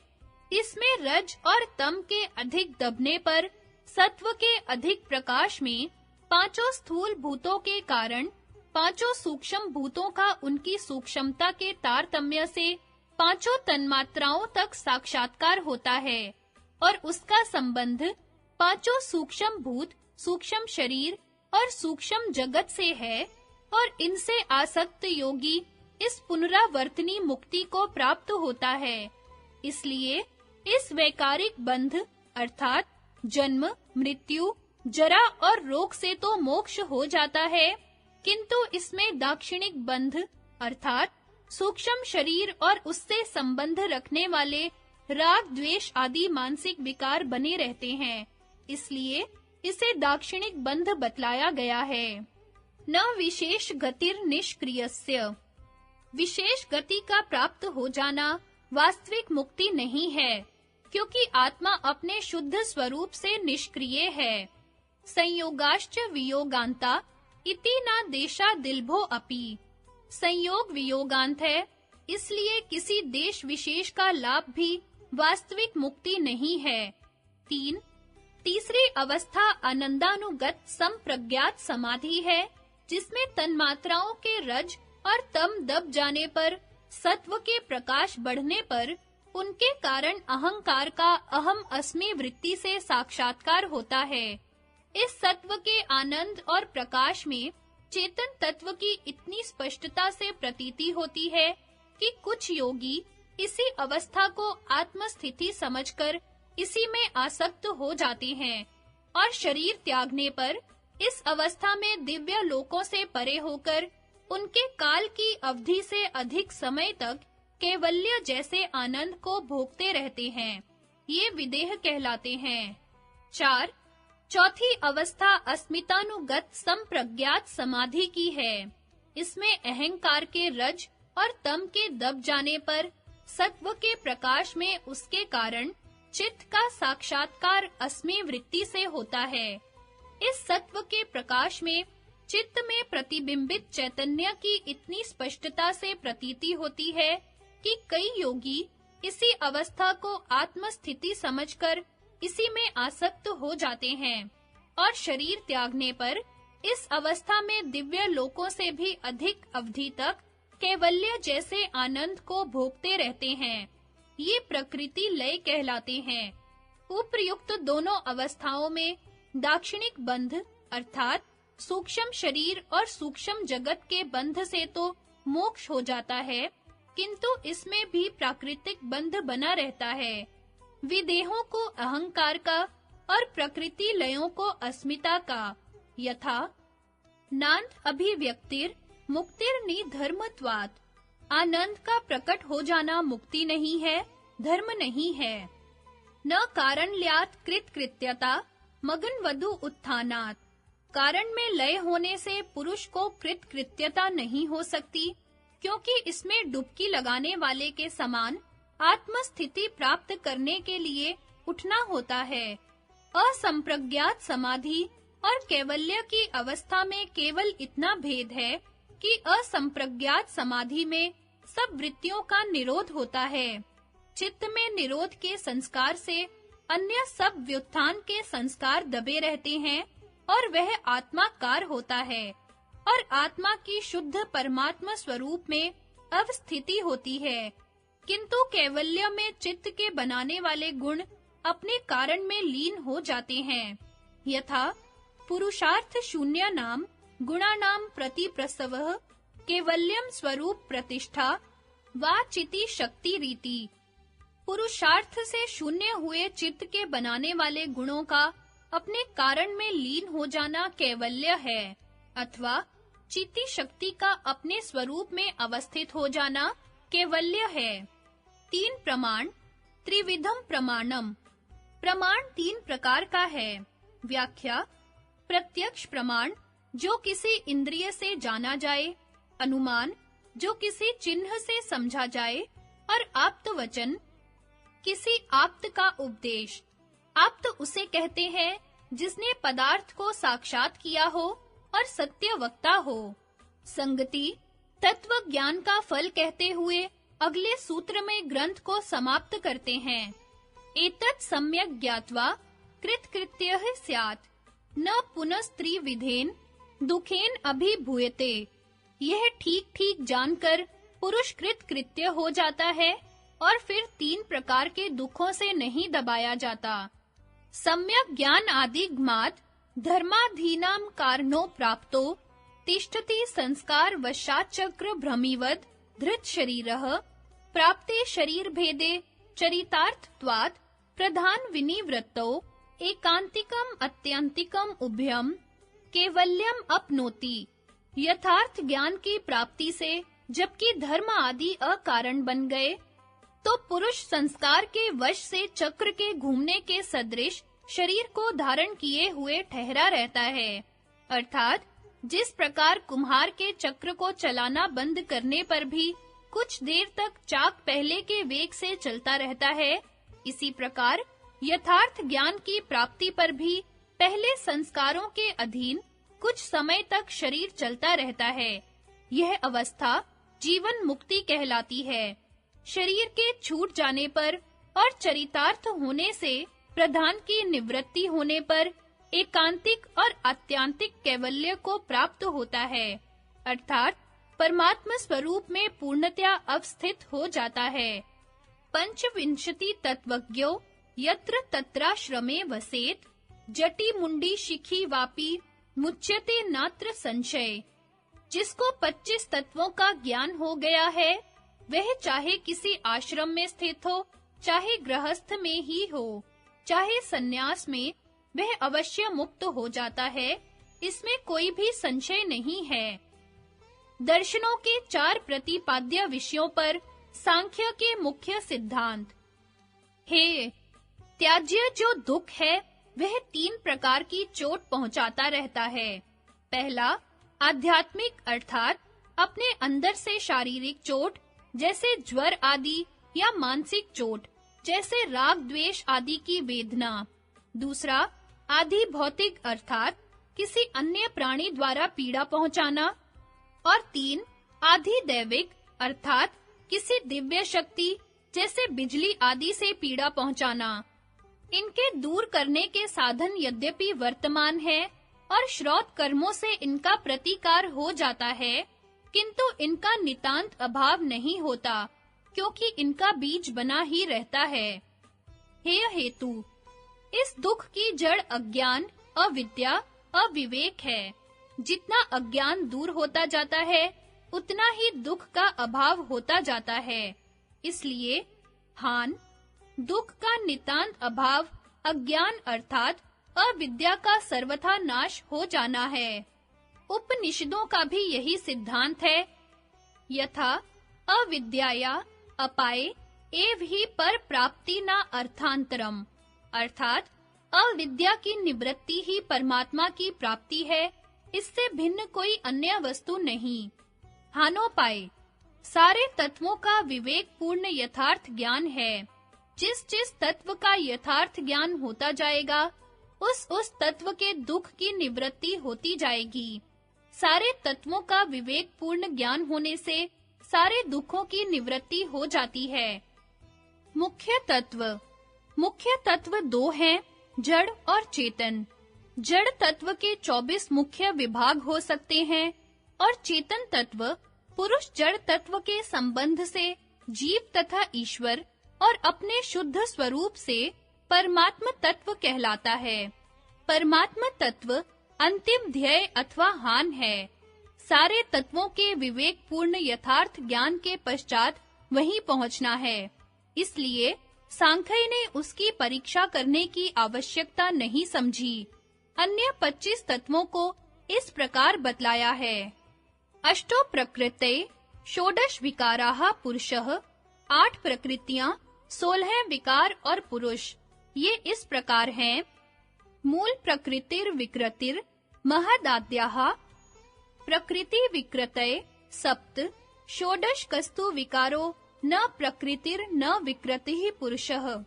मूल प्रकृति विकृति नहीं है, अर्थात कारण द्रव्य स्वयं किसी का विकार विकृत परिणाम कार्य नहीं है। शेष 7 महत् तत्व आदि प्रकृति विकृति दोनों हैं, अर्थात महत् तत्व मूल प्रकृति की विकृति और अहंकार की प्रकृति, अहंकार महत् तत्व की विकृति और 5 तन्मात्राओं तथा 11 इंद्रियों की प्रकृति है और 5 तन्मात्राएं अहंकार की विकृति और 5 स्थूल भूतों की प्रकृति हैं। अन्य 16 विकृतियां केवल विकृति हैं, किसी की प्रकृति नहीं है। यद्यपि सारी स्थूल वस्तुएं इन्हीं 5 स्थूल भूतों के कार्य हैं, किंतु वे अपने विकृत परिणाम से आगे कोई नया तत्व कारण रूप होकर नहीं बनाते। पुरुष न प्रकृति है न विकृति, अर्थात न वह किसी का स्वयं विकृत परिणाम है, न उससे कोई विकृत परिणाम उत्पन्न होता है। सृष्टि क्रम। प्रकृतेर महांस्ततो अहंकारस्तस्मात् गणश्च षोडशकः, तस्मात् अपि षोडशकात् पंचभ्यः पंचभूतानि। मूल प्रकृति से महत् तत्व, महत् तत्व से अहंकार, अहंकार से 16 का समूह अर्थात 5 तन्मात्राएं और 11 इंद्रियां। इन 16 में से जो 5 तन्मात्राएं हैं, उनसे 5 स्थूल भूत उत्पन्न होते हैं। न्याय वैशेषिक तथा सांख्य और योग के सिद्धांतों में तुलना। इस प्रकार जहाँ न्याय और वैशेषिक ने जड़ द्रव्यों में पृथ्वी, जल, अग्नि और वायु के परमाणु तथा मन को अणु और आकाश, दिशा तथा काल को विभु, व्यापक रूप से निरवयव और नित्य माना है, सांख्य और योग ने उनमें से काल और दिशा को जड़ तत्व में सम्मिलित नहीं किया है, क्योंकि ये वास्तविक तत्व नहीं है, न प्रकृति है, न विकृति और न पुरुष के सदृश प्रकृति और विकृति दोनों से भिन्न कोई चेतन पदार्थ थी। सांख्य और योग के मत में ये दोनों एक क्रम से दूसरे क्रम में और एक स्थान से दूसरे स्थान में परत्व, अपरत्व बतलाने के लिए केवल बुद्धि की निर्माण की हुई वस्तुएं हैं, स्वयं अपना कोई अस्तित्व नहीं रखते। मन के स्थान पर अहंकार और पृथ्वी, जल, अग्नि तथा वायु के परमाणुओं के स्थान पर तन्मात्राएं और उनको अवकाश देने वाले आकाश के स्थान पर महत् तत्व हो सकता है। ऐसी अवस्था में मूल प्रकृति को मानने की आवश्यकता नहीं रहती, क्योंकि तन्मात्राएं अणु होने से और महत् तत्व विभु होने से अन्य किसी समवायी अर्थात उपादान कारण की अपेक्षा नहीं रखते। किंतु जहाँ से न्याय वैशेषिक ने स्थूल सृष्टि का क्रम दिखलाया है, वहीं से सांख्य मूल जड़ तत्व की खोज में सूक्ष्मतर एवं सूक्ष्मतम सृष्टि के क्रम की ओर गया है। जिस जड़ तत्व के अंतर्गत विभु और अणु दोनों प्रकार के जड़ पदार्थ हैं, वह सबसे प्रथम जड़ तत्व 3 गुण हैं, सत्व, रजस और तमस। कपिल मुनि बताते हैं, त्रैगुण्यम, 8 प्रकृतियां और 16 विकृतियां सत्व, रजस, तमस गुण रूप ही हैं। न्याय और वैशेषिक में जिस प्रकार द्रव्यों के 24 गुण बतलाए हैं, उस प्रकार ये तीनों गुण किसी द्रव्य के गुण नहीं हैं, किंतु स्वयं द्रव्य हैं, जिनके संयोग वियोग से सारी दृष्टि की उत्पत्ति, स्थिति और प्रलय होती है। इनको गुण इसीलिए कहा गया है कि चेतन और जड़ तत्व में पुरुष चेतन तत्व तो मुख्य है और ये जड़ तत्व गौण है, अथवा जिस प्रकार 3 लपेट की एंट से रस्सी बटी हुई होती है, उसी प्रकार जड़ तत्व 3 गुण अर्थात 3 लपेट वाला है, जिससे सारी सृष्टि बनी हुई है। प्रीत्य प्रीति विषादात्मकाः प्रकाश प्रवृत्ति नियमार्थाः अन्यो अन्य अभिभवाश्रये जनन मिथुन वृत्त्यश्च गुणाः। गुण सुख दुख और मोह स्वरूप है, प्रकाश, प्रवृत्ति और रोकने की सामर्थ्य वाले हैं, एक दूसरे को दबाने, सहारा देने, प्रकट करने और साथ रहने के कर्म वाले हैं। गुणों का स्वरूप, सत्व गुण सुख स्वरूप है, रजोगुण दुख स्वरूप है और तमोगुण मोह स्वरूप है। गुणों की सामर्थ्य, सत्व प्रकाश करने में समर्थ है, रजस प्रवृत्त करने में और तमस रोकने में। गुणों का काम, गुण एक दूसरे को दबाते हैं। जब सत्व गुण प्रधान होता है, तब रजस और तमस को दबाकर सुख प्रकाश आदि अपने धर्मों से शांत वृत्ति उत्पन्न करता है। जब रजस प्रधान होता है, तब सत्व और तमस को दबाकर दुख प्रवृत्ति आदि से घोर वृत्ति को उत्पन्न करता है। इसी प्रकार तमस प्रधान होकर सत्व और रजस को दबाकर आलस्य, सुस्ती आदि से मोह वृत्ति को उत्पन्न करता है। ये तीनों गुण एक दूसरे के आश्रय हैं। सत्व, रजस और तमस के सहारे पर प्रकाश को प्रकट करता है और प्रकाश द्वारा रजस तमस का उपकार भी करता है। इसी प्रकार रजस तमस भी अन्य दो का सहारा लेते हैं और उपकार भी करते हैं। तीनों गुण एक दूसरे को प्रकट करते हैं। स्थित वस्तु क्रिया वाली और क्रिया वाली प्रकाश वाली हो जाती है। इस प्रकार तमस रजस को और रजस तमस को प्रकट करता है। एक गुण अन्य दो के साथ रहता है, कभी अलग नहीं होता। सभी एक दूसरे के जोड़े हैं, सब सर्वत्र हैं, विभु हैं। रजस का जोड़ा सत्व है, सत्व का रजस। इसी प्रकार तमस के सत्व रजस जोड़े हैं और दोनों सत्व और रजस का तमस जोड़ा है। इनका स्वरूप से कोई पहला संयोग उपलब्ध नहीं होता है और न कभी वियोग उपलब्ध होता है। सत्वम लघु प्रकाशकम इष्टम उपष्टम्भकम चलम च रजः गुरुवरण कमेव तमः प्रदीप वच्चार्थतो वृत्तिः। सत्व हल्का और प्रकाशक माना गया है, रजस उत्तेजक और चल और तमस भारी और रोकने वाला है। दीपक के सदृश उद्देश्य से इनका काम है। गुणों के धर्म। सत्व हल्का और प्रकाशक है, इसलिए सत्व प्रधान पदार्थ हल्के होते हैं। जैसे हल्की होने के कारण आग ऊपर को जला करती है, वायु तिरछी चलती है, इंद्रियां शीघ्रता से काम करती हैं। सत्व की प्रधानता से अग्नि में प्रकाश है, इसी प्रकार इंद्रिय और मन प्रकाशशील है। सत्व और तमस स्वयं अक्रिय है, इसलिए अपना-अपना काम करने में असमर्थ हैं। रजस क्रिया वाला होने से उनको उत्तेजना देता है और अपने-अपने काम में प्रवृत्त कराता है।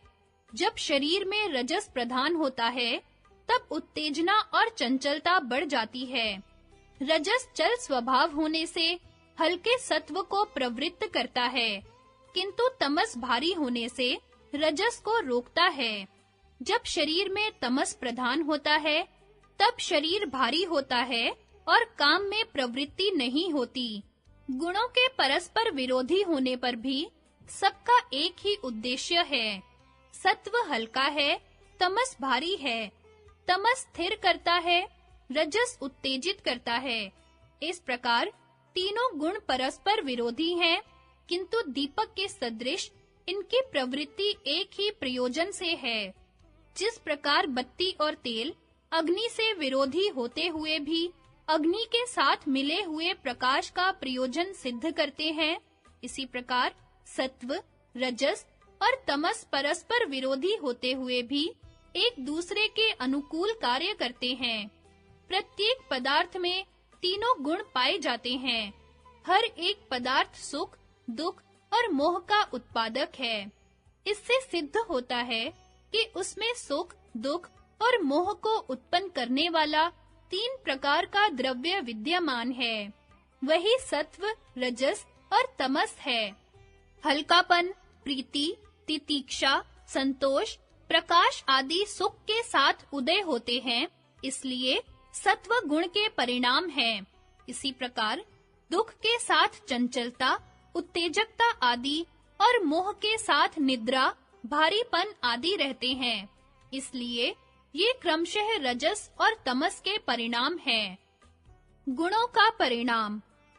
चेतन तत्व कूटस्थ नित्य है और जड़ तत्व गुण परिणामी नित्य है। एक क्षण भी बिना परिणाम के नहीं रहता। परिणाम सांख्य और योग का पारिभाषिक शब्द है, जो परिवर्तन अर्थात तब्दीली के अर्थ में प्रयुक्त होता है। परिणाम का लक्षण एक धर्म को छोड़कर दूसरा धर्म धारण करना है। यह परिणाम दो प्रकार का होता है, एक सरूप अर्थात सदृश परिणाम, दूसरा विरूप अर्थात विसदृश परिणाम। जैसे जब दूध दूध ही की अवस्था में बना रहता है, तब भी उसके परमाणु स्थिर नहीं रहते, चलते ही रहते हैं। इस अवस्था में दूध ही बने रहने का परिणाम हो रहा है। यह सदृश अर्थात सरूप परिणाम है। दूध में जामन पड़ने के पश्चात जब दही बनने का परिणाम होता है, अथवा एक निश्चित समय के पश्चात जब दूध में दूध के बिगड़ने अर्थात खट्टा होने का परिणाम होता है, तब वह विरूप अर्थात विसदृश परिणाम है। विरूप अर्थात विसदृश परिणाम का तो प्रत्यक्ष होता है, किंतु उस प्रत्यक्ष से सरूप अर्थात सदृश परिणाम अनुमान से जाना जाता है। इसी प्रकार तीनों गुणों का पृथक-पृथक अपने स्वरूप में अर्थात सत्व का सत्व रूप से, रजस का रजस रूप से, तमस का तमस रूप से प्रवृत्त होना अर्थात सत्व का सत्व में, रजस का रजस में और तमस का तमस में जो परिणाम है वह सदृश परिणाम है। यह गुणों की साम्य अवस्था है। इसी को मूल प्रकृति, प्रधान, अव्यक्त कहते हैं। ये सारे जड़ तत्वों का मूल कारण है।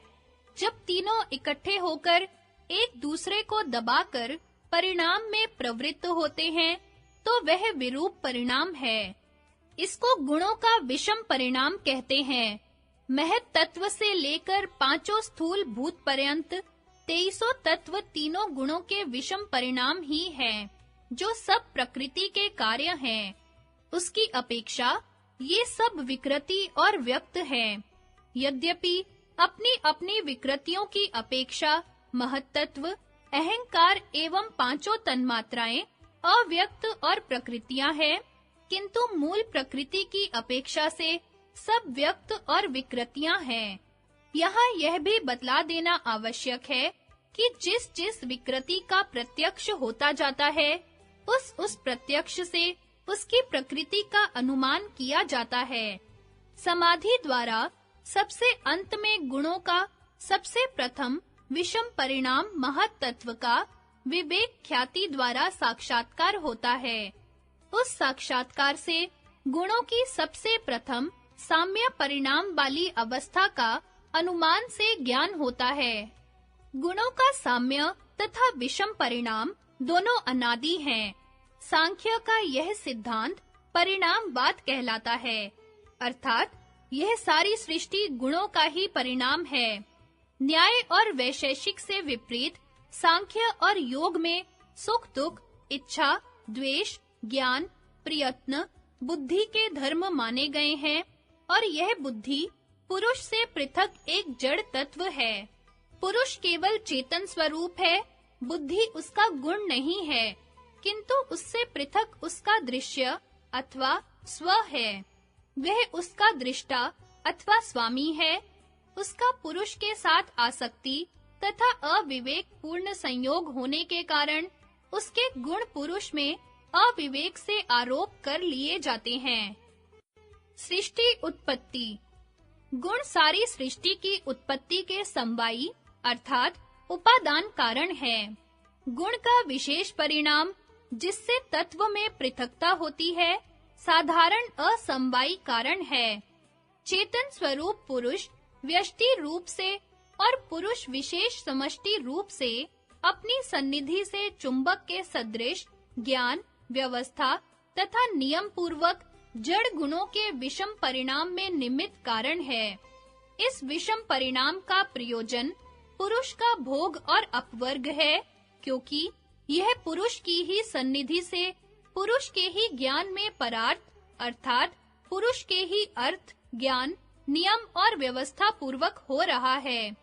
त्रिगुणात्मक जड़ तत्व और पुरुष दोनों अनादि हैं, इसलिए इनका पुरुष के साथ सन्निधि मात्र संयोग साम्य परिणाम, विषम परिणाम तथा पुरुष का भोग और अपवर्ग का प्रयोजन भी अनादि है। अनादि का अभिप्राय काल की सीमा से परे होना है और काल कोई वास्तविक वस्तु नहीं है। विषम परिणाम के पीछे क्रमों के परत्व और अपरत्व बतलाने के लिए केवल बुद्धि का निर्माण किया हुआ पदार्थ है। पुरुष का बहुत्व। सांख्य ने जहां पुरुष को अनेक माना है, वहां केवल व्यष्टि अस्मिता की अपेक्षा से है। चेतन तत्व से प्रतिबिंबित व्यष्टि चित्त जिनमें अहंकार बीज रूप से छिपा रहता है, उसकी संज्ञा व्यष्टि अस्मिता है। वास्तव में अव्यक्त प्रधान प्रकृति के सदृश पुरुष भी संख्या रहित है।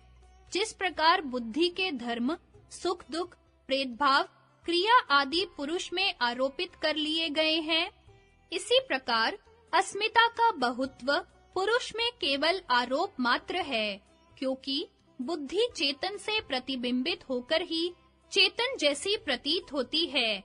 जैसे एक ही सूर्य अनेक जलाशयों में प्रतिबिंबित होकर उन जलाशयों के प्रतिबिंब की अपेक्षा से अनेक कहा जाता है, इसी प्रकार एक ही चेतन तत्व अनेक चित्त रूपी जलाशयों में उनकी संख्या की अपेक्षा से अनेक कहा जाता है। जब त्रिगुणात्मक, परिणामी, सक्रिय जड़ तत्व अपने अव्यक्त रूप में संख्या रहित है, तब गुणातीत, अपरिणामी, निष्क्रिय चेतन तत्व के शुद्ध ज्ञान स्वरूप में, जो अव्यक्त से भी सूक्ष्मतर है, संख्या की संभावना कैसे हो सकती है? पुरुष में अनेकत्व का आरोप अस्मिता कलेश की अहम वृत्ति के साथ आरंभ होता है और विवेक ख्याति द्वारा इस अहम वृत्ति के अभाव से निवृत्त हो जाता है, क्योंकि अहंकार ही अहम भाव से भिन्नता का सूचक है। भाव यह है कि स्वरूप स्थिति अथवा कैवल्य की अवस्था में बुद्धि का संयोग न रहने पर उसके धर्म, सुख दुख, क्रिया आदि के सदृश बहुत्व का भी अभाव हो जाता है। जन्म मरण करना नाम प्रति नियमाद युगपत प्रवृत्तेश्च पुरुष बहुत्वम सिद्धम त्रैगुण्य विपर्याचेव। जन्म, मरण और करणों के अलग-अलग नियमों से एक साथ प्रवृत्त न होने से और तीनों गुणों के भेद से पुरुष का अनेक होना सिद्ध है। अर्थात सब पुरुष न एक साथ जन्म लेते हैं, न एक साथ मरते हैं। उनका अलग-अलग जन्म मरण होता है। इसी प्रकार करणों में भी भेद है। कोई अंधा है, कोई बहरा है, कोई लूला है। सब एक जैसे नहीं हैं। सब में एक जैसी प्रवृत्ति भी नहीं है। अर्थात एक समय में सब एक ही कर्म नहीं करते। जब एक सोता है, तब दूसरा जागता है, तीसरा चलता है इत्यादि। सबके गुण भी एक जैसे नहीं होते। कोई सत्व गुण वाला है, तो कोई रजोगुणी और कोई तमोगुणी। किंतु यह अनेकत्व बद्ध पुरुषों की अपेक्षा से होता है, न कि मुक्त पुरुषों की अपेक्षा से, क्योंकि जन्म मरण, इंद्रिय दोष और सत्वगुणी, रजोगुणी और तमोगुणी होना इत्यादि जो पुरुष के अनेकत्व के साधन हैं, अंतःकरण आदि के धर्म हैं, न कि शुद्ध चेतन तत्व के। यथा वायुरथैको भुवनं प्रविष्टो रूपम रूपम प्रति रूपो बभूव एकस्तथा सर्वभूतांतरात्मा रूपम रूपम प्रति रूपो बहिश्च। जिस प्रकार एक ही वायु नाना भुवनों में प्रविष्ट होकर उनके प्रति रूप हो रहा है, इसी प्रकार एक ही सब भूतों का अंतरात्मा नाना प्रकार के रूपों में प्रतिरूप हो रहा है और उनसे बाहर भी है। उपत्रिष्टानुमंता च भर्ता भोक्ता महेश्वर परमात्मेति चापयुक्तो देहे अस्मिन् पुरुषः परः। पुरुष इस देह में स्थित हुआ भी पर अर्थात त्रिगुणात्मक प्रकृति से सर्वथा अतीत ही है। यथार्थ सम्मति देने वाला होने से, अनुमंता सबको धारण करने वाला होने से, भर्ता जीव रूप से भोक्ता, ब्रह्म आदिकों का भी स्वामी होने से महेश्वर और अपने शुद्ध चेतन ज्ञान स्वरूप से परमात्मा है, ऐसा कहा गया है। य एवं वेति पुरुषं प्रकृतं च गुणैः सह सर्वथा वर्तमानो अपि न स भुवो अभिजायते। इस प्रकार पुरुष को और गुणों के सहित प्रकृति को जो मनुष्य तत्व से जान लेता है, वह सब प्रकार से बरतता हुआ भी पुनर्जन्म को नहीं प्राप्त होता है। अंतःकरण अनेक हैं, इसलिए अंतःकरणों की अपेक्षा से पुरुष में भी अनेकता विकल्प से मानी गई है। पुरुष और अंतःकरण आदि में विवेक भेद ज्ञान न होने के कारण जैसे उनके अन्य सब धर्म पुरुष में अज्ञान से आरोपित होते हैं, वैसे ही उनका धर्म अनेकत्व भी अज्ञान से पुरुष में आरोपित होता है। विवेक ज्ञान के पश्चात स्वरूप स्थिति की अवस्था में जहाँ चित्त के निरोध होने के साथ उसके सारे धर्म, क्रिया आदि का अभाव हो जाता है, वैसे ही अनेकत्व का भी अभाव हो जाता है। पुरुष, बंध और मोक्ष। यह बंध और मोक्ष भी वास्तव में प्रकृति के कार्य चित्त में ही होते हैं। पुरुष स्वयं स्वरूप से सदा असंग है, वह न बद्ध होता है और न मुक्त। जैसे तस्मान बध्यते अधा न मुच्यते नापि संसरति कश्चित् संसरति बध्यते मुच्यते च नानाश्रया प्रकृति ही। इसलिए साक्षात न कोई बद्ध होता है, न कोई छूटता है, न कोई जन्मांतर में घूमता है। प्रकृति ही नाना आश्रय वाली घूमती, बंधती और छूटती है। प्रकृते क्रियमाणानि गुणैः कर्माणि सर्वशः अहंकार विमूढ़ात्मा कर्ताहमिति मन्यते। तत्त्ववितु महाबाहो गुण कर्म विभाग्यो गुणागुणेषु वर्तन्ते इति मत्वा न सज्जते। संपूर्ण कर्म प्रकृति के गुणों द्वारा किए हुए हैं। अहंकार से मोहित हुए अंतःकरण वाला पुरुष मैं करता हूँ ऐसा मान लेता है। परंतु हे महाबाहो, गुण विभाग और कर्म विभाग के तत्व को जानने वाला ज्ञानी पुरुष संपूर्ण गुण गुणों में बरत रहे हैं ऐसा जानकर आसक्त नहीं होता। अज्ञान जो बंध का कारण और ज्ञान जो मोक्ष का कारण है तथा धर्म अधर्म जो संसार के कारण है, ये सब बुद्धि के धर्म हैं। इनका साक्षात संबंध बुद्धि से है, क्योंकि परिणाम बुद्धि में होता है, न कि अपरिणामी पुरुष में। इसलिए इनका फल बंध, मोक्ष और संसार का भी साक्षात संबंध बुद्धि से है। पुरुष सदा बंध, मोक्ष और संसार में भी एक रस रहता है। बुद्धि में भेद होता है। अज्ञान में जो अवस्था बुद्धि की होती है, ज्ञान में उससे भिन्न हो जाती है। पुरुष बुद्धि का दृष्टा होने से बुद्धि के आकार से अपने को भिन्न न समझने के कारण उन अवस्थाओं को अपनी अवस्थाएं समझ लेता है, किंतु वास्तव में वे अवस्थाएं उसकी नहीं, बुद्धि की हैं। इसलिए बंध, मोक्ष और संसार का संबंध बुद्धि से है, जो प्रकृति का रूपांतर है। ऊपर बतलाए हुए प्रकार के अनुसार बुद्धि का पुरुष के साथ परंपरा संबंध है। इसलिए ये बुद्धि के धर्म पुरुष में आरोपित कर लिए गए हैं। जैसे योद्धाओं की जीत हार राजा की जीत हार समझी जाती है। प्रकृति जिस प्रकार अपने को बांधती और छुड़ाती है, कारिकाकार उसको निम्न प्रकार से बतलाते हैं। रूपे सप्तभिरेव तु बद्धनात्या आत्मनमात्मना प्रकृतिः सेव च पुरुषार्थम प्रतिविमोच्यत एक रूपेण। प्रकृति स्वयं अपने आप को 7 रूपों से बांधती है और फिर वही पुरुषार्थ के लिए एक रूप से छुड़ाती है। सांख्य दर्शन में पुरुष का बहुत्व। सांख्य दर्शन में जहाँ इस विषय का वर्णन किया गया है, अब उस पर प्रकाश डालते हैं। जन्म आदि व्यवस्थात पुरुष बहुत्वम। जन्म आदि व्यवस्था से पुरुष बहुत हैं, अर्थात जन्म, मरण, सुख, दुख सब अंतःकरण के धर्म हैं और अंतःकरण अनंत है। इसलिए अंतःकरणों की अपेक्षा से पुरुष में बहुत्व माना जाता है। यह उपाधि भेद है, जैसा कि अगले सूत्र में बतलाते हैं। उपाधि भेदे अपएकस्य नाना योग आकाश से घटादि भी। उपाधि भेद में भी एक का नाना प्रकार का प्रतीत होना होता है। आकाश के सदृश घटादिकों के साथ, अर्थात एक ही आकाश नाना प्रकार के घटादिकों के साथ उपाधि भेद से उन घटादिकों के जैसा भिन्न-भिन्न प्रकार का प्रतीत होता है। इसी प्रकार एक चेतन तत्व अंतःकरणों की उपाधि से बहुत धर्म वाला प्रतीत होता है। उपाधिर्भिद्यते न तु तद्वान। उपाधि का भेद होता है, परंतु उपाधि वाले का भेद नहीं होता। अर्थात बहुत्व केवल उपाधि रूप अंतःकरणों में है, न कि पुरुष के वास्तविक शुद्ध चेतन स्वरूप में। एवं एकत्वेन परिवर्तमानस्य न विरुद्ध धर्माध्यासः।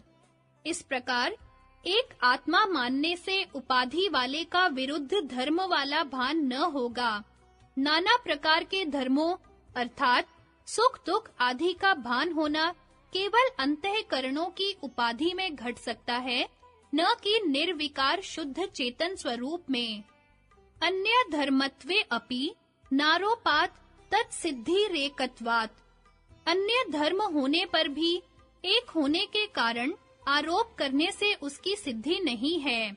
जन्म मरण सुख दुख आदि आत्मा के धर्म नहीं है।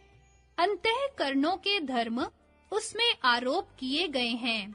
इससे आत्मा के वास्तविक शुद्ध स्वरूप में बहुत्व नहीं सिद्ध होता है। यदि कहो कि पुरुषों को बहुत मानने में अद्वैत श्रुतियों से विरोध आएगा, तो इसका समाधान इस प्रकार है। नाद्वैत श्रुति विरोधो जाति परत्वात्। ये श्रुतियां जाति परक हैं, इसलिए पुरुष को जन्म आदि व्यवस्था से बहुत मानने में उनसे विरोध नहीं हो सकता। यहाँ जाति से मनुष्य, पशु आदि जैसी जाति, जिसके अंतर्गत बहुत से व्यक्ति होते हैं, अभिप्राय नहीं है, किंतु सत्ता मात्र शुद्ध चेतन तत्व से, जो सदा एक रस और समान रूप है, अभिप्राय है। जो व्यक्तियों के भेदक दिशा, काल, नाम, रूप, आकार और गुणों के परिणाम से परे है, जिस प्रकार वेदांत में चेतन तत्व दो प्रकार शुद्ध और शबल रूप से वर्णन किया गया है। शबल स्वरूप की व्यष्टि रूप से विश्व, तेजस और प्राज्ञ, और समष्टि रूप से विराट, हिरण्यगर्भ और ईश्वर संज्ञा की है। इसी प्रकार सांख्य और योग में प्रतिबिंबित चेतन तत्व की व्यष्टि रूप से पुरुष संज्ञा है, और समष्टि रूप से हिरण्यगर्भ पुरुष विशेष और ईश्वर संज्ञा है। इस व्यष्टि रूपेण प्रतिबिंबित पुरुष संज्ञक चेतन में बहुत्व है, न कि शुद्ध चेतन तत्व में, जो कि तदाकार है। इसी को अगले सूत्र में और स्पष्ट करते हैं। विदित बंध कारणस्य दृष्टया तद रूपम। जिसने बंध का कारण जान लिया, उसकी दृष्टि में तद्रूपता है। सर्वभूतस्थ मात्मानां सर्वभूतानि चात्मनि ईक्षते योग युक्तात्मा सर्वत्र समदर्शनः। आत्मोपम्येन सर्वत्र समं पश्यति यो अर्जुन। सुखम वा यदि वा दुखम स योगी परमो मतः। सर्वव्यापी अनंत चेतन में एक ही भाव से स्थित रूप योग से युक्त हुए आत्मा वाला तथा सब में संभाव से देखने वाला योगी आत्मा को संपूर्ण भूतों में व्यापक देखता है और संपूर्ण भूतों को आत्मा में देखता है। हे अर्जुन, जो योगी अपनी सादृश्यता से संपूर्ण भूतों में सम देखता है और सुख अथवा दुख को भी सब में सम देखता है, वह योगी परम श्रेष्ठ माना गया है। यदि यह कहा जाए कि समान रूपता है, तो सबको क्यों नहीं प्रतीत होती, तो उसका समाधान इस प्रकार है। नांधा अदृष्टया चक्षु क्षमता मनुप्लम्भ। अंधों के न देखने से समाखों को अनुपलब्धि नहीं होती, ऐसा नहीं। अर्थात यदि विवेक चक्षुहीन अविवेकियों को पुरुषों की समान रूपता नहीं दिखती, तो इससे यह सिद्ध नहीं होता कि विवेक की आंखों वाले समाखों को भी समान रूपता की उपलब्धि न हो। गीता अध्याय 18 में इस ज्ञान के सात्विक, राजसी और तामसी तीन भेद दिखलाए हैं। यथा ज्ञानम कर्म च कर्ता च त्रिधैव गुण भेदते प्रोच्यते गुण संख्याने यथा वच्रणु तान्यपि सर्वभूतेषु येनेकम भावम व्ययमीक्षते अविभक्तम विभक्तेषु तज्ज्ञानम विद्धि सात्विकम पृथक्त्वेन तु यज्ज्ञानम नाना भावान पृथक विधान वेति सर्वेषु भूतेषु तज्ज्ञानम विद्धि राजसम यत्तु कृत्सन वदे कस्मिन् कार्य सक्तम अहेतुकम अतत्वार्थवदल्पम च तत्ताम समुदाहृतम। ज्ञान और कर्म तथा कर्ता भी गुणों के भेद से सांख्य शास्त्र में तीन प्रकार से कहे गए हैं। उनको भी तो भली प्रकार से सुनो। जिस ज्ञान से मनुष्य पृथक-पृथक सब भूतों में एक अविनाशी परमात्म भाव को विभाग रहित समभाव से स्थित देखता है, उस भाव को तू सात्विक जान। और जो ज्ञान अर्थात जिस ज्ञान के द्वारा मनुष्य संपूर्ण भूतों में भिन्न-भिन्न प्रकार के अनेक भावों को न्यारा-न्यारा करके जानता है, उस ज्ञान को तू राजस ज्ञान समझ। और जो ज्ञान सब कार्य रूप शरीर में ही संपूर्णता के सदृश आसक्त है तथा जो बिना युक्ति वाला तत्व अर्थ से रहित और तुच्छ है, वह ज्ञान तामस कहा गया है। सांख्य और ईश्वरवाद। सांख्य ने पुरुष की सन्निधि को विषम परिणाम में निमित्त कारण माना है।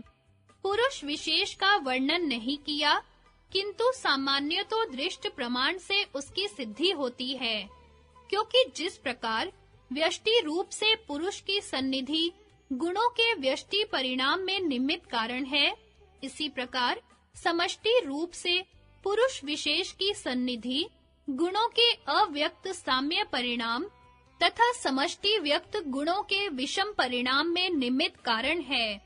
कई सांप्रदायिक पक्षपातियों ने कपिल मुनि पर नास्तिकता और उनके दर्शन पर अनीश्वरवाद का दोषारोपण किया है। इसके कई कारण हो सकते हैं। उनके विचार में पहला, सांख्य ने प्रधान को जगत का स्वतंत्र कारण माना है, ईश्वर का वर्णन नहीं किया है। वास्तव में मूल प्रकृति को सांख्य ने जगत का उपादान कारण माना है, उसको उसके उपादान कार्यों की अपेक्षा से स्वतंत्र बतलाया है, क्योंकि वह गुणों की साम्य अवस्था है जो पुरुष के लिए निष्प्रयोजन है। इस साम्य परिणाम तथा विषम परिणाम में निमित्त कारण ईश्वर ही है, जिसकी सन्निधि से परिणाम हो रहा है। दूसरा, सांख्य ने ईश्वर को 25 तत्वों में अलग वर्णन नहीं किया है। इसके संबंध में ऊपर बतला आए हैं कि पुरुष में पुरुष विशेष ईश्वर को सम्मिलित कर दिया गया है। केवल वेदांत ने ब्रह्म को हान और ब्रह्म ज्ञान को हानोपाय अर्थात साध्य और साधन दोनों माना है। इसलिए उनमें ब्रह्म का ही विशेष रूप से विस्तार पूर्वक वर्णन है। अन्य चारों दर्शन न्याय, वैशेषिक, सांख्य और योग ने परमात्म तत्व को केवल हान अर्थात साध्य माना है। हानोपाय अर्थात साधन जड़ और चेतन तत्व का विवेक पूर्ण ज्ञान बतलाया है। इसलिए इन्हें उसको विशेष रूप से अलग वर्णन करने की आवश्यकता नहीं प्रतीत हुई, क्योंकि जानना तो केवल अपने से भिन्न वस्तु का होता है जो दृश्य कहलाता है, और वह त्रिगुणात्मक जड़ तत्व है, जिसके वास्तविक स्वरूप को विवेक पूर्ण जानकर आत्मा से भिन्न करने के लिए दर्शनकारों ने अपने-अपने माप और वर्णन शैली के अनुसार अवान्तर भेदों में विभक्त करके दिखलाया है। अपने शुद्ध परमात्मा स्वरूप का जानना नहीं होता, उसमें तो स्वरूपावस्थिति होती है। ये नेदम सर्वम विजानाति तम केन विजानियात। जिससे यह सब जाना जाता है, उसको किससे जाने? तथा विज्ञातार मरे केन विजानियात। सबके जानने वाले विज्ञाता को किससे जाना जा सकता है? अर्थात किसी से भी नहीं जाना जा सकता है। योग दर्शन ने ईश्वर प्रणिधान को भी एक हानोपाय अर्थात साधन रूप में वर्णन किया है। सांख्य तीनों गुणों के सर्वथा परित्याग पूर्वक सीधा एक साथ पर ब्रह्म की ओर जाता है, जैसा कि हमने इसी प्रकरण में 2 स्थानों में सांख्य की निष्ठा में बतलाया है। ईश्वरा सिद्धे का समाधान। ईश्वरा सिद्धे उपर्युक्त सूत्र से सांख्य पर अनीश्वरवादी होने का दोष लगाया जाता है। यह सूत्र पहले अध्याय के प्रत्यक्ष प्रमाण के प्रसंग में आया है, अब उसे स्पष्ट किए देते हैं। यत् संबंधम सत तदाकारो लेखी विज्ञानम तत्प्रत्यक्षम।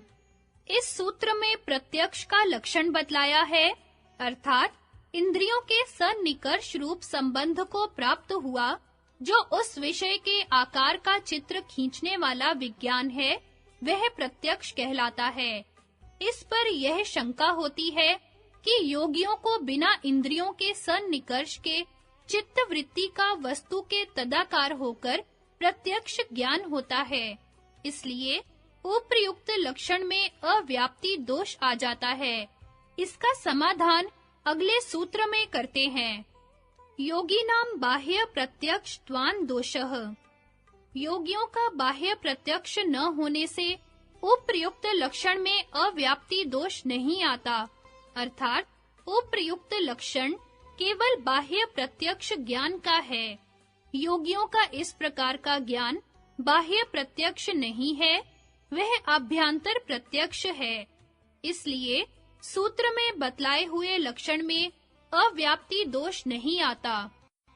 अथवा लीन वस्तु लब्धा अतिशय संबंधाद्वा दोषः। योगियों को लीन वस्तुओं में अतिशय संबंध होने से अव्याप्ति दोष नहीं आता। दूसरी शंका इस प्रकार उत्पन्न होती है कि योगियों को ईश्वर का प्रत्यक्ष होता है, इसलिए सूत्र में बताए हुए लक्षणों में अव्याप्ति दोष आता है। इसका उत्तर सूत्रकार निम्न सूत्र में देते हैं। ईश्वरा सिद्धे, ईश्वर की असिद्धि से। यह सूत्र ईश्वर के अस्तित्व के अभाव को नहीं बतलाता है, किंतु इससे ईश्वर के शुद्ध स्वरूप का प्रत्यक्ष अंतःकरण द्वारा नहीं होता, अर्थात चित्त वृत्ति ईश्वर के शुद्ध स्वरूप के तदाकार होकर उसका ज्ञान नहीं प्राप्त करा सकती है। इसलिए इस सूत्र से ईश्वर के अस्तित्व की असिद्धि नहीं बतलाई गई है, किंतु जिस प्रकार भौतिक पदार्थों का साधारण मनुष्यों को बाह्य प्रत्यक्ष से और योगियों को सूक्ष्म पदार्थों का आभ्यंतर प्रत्यक्ष से ज्ञान होता है, इस प्रकार ईश्वर का प्रत्यक्ष द्वारा ज्ञान नहीं होता।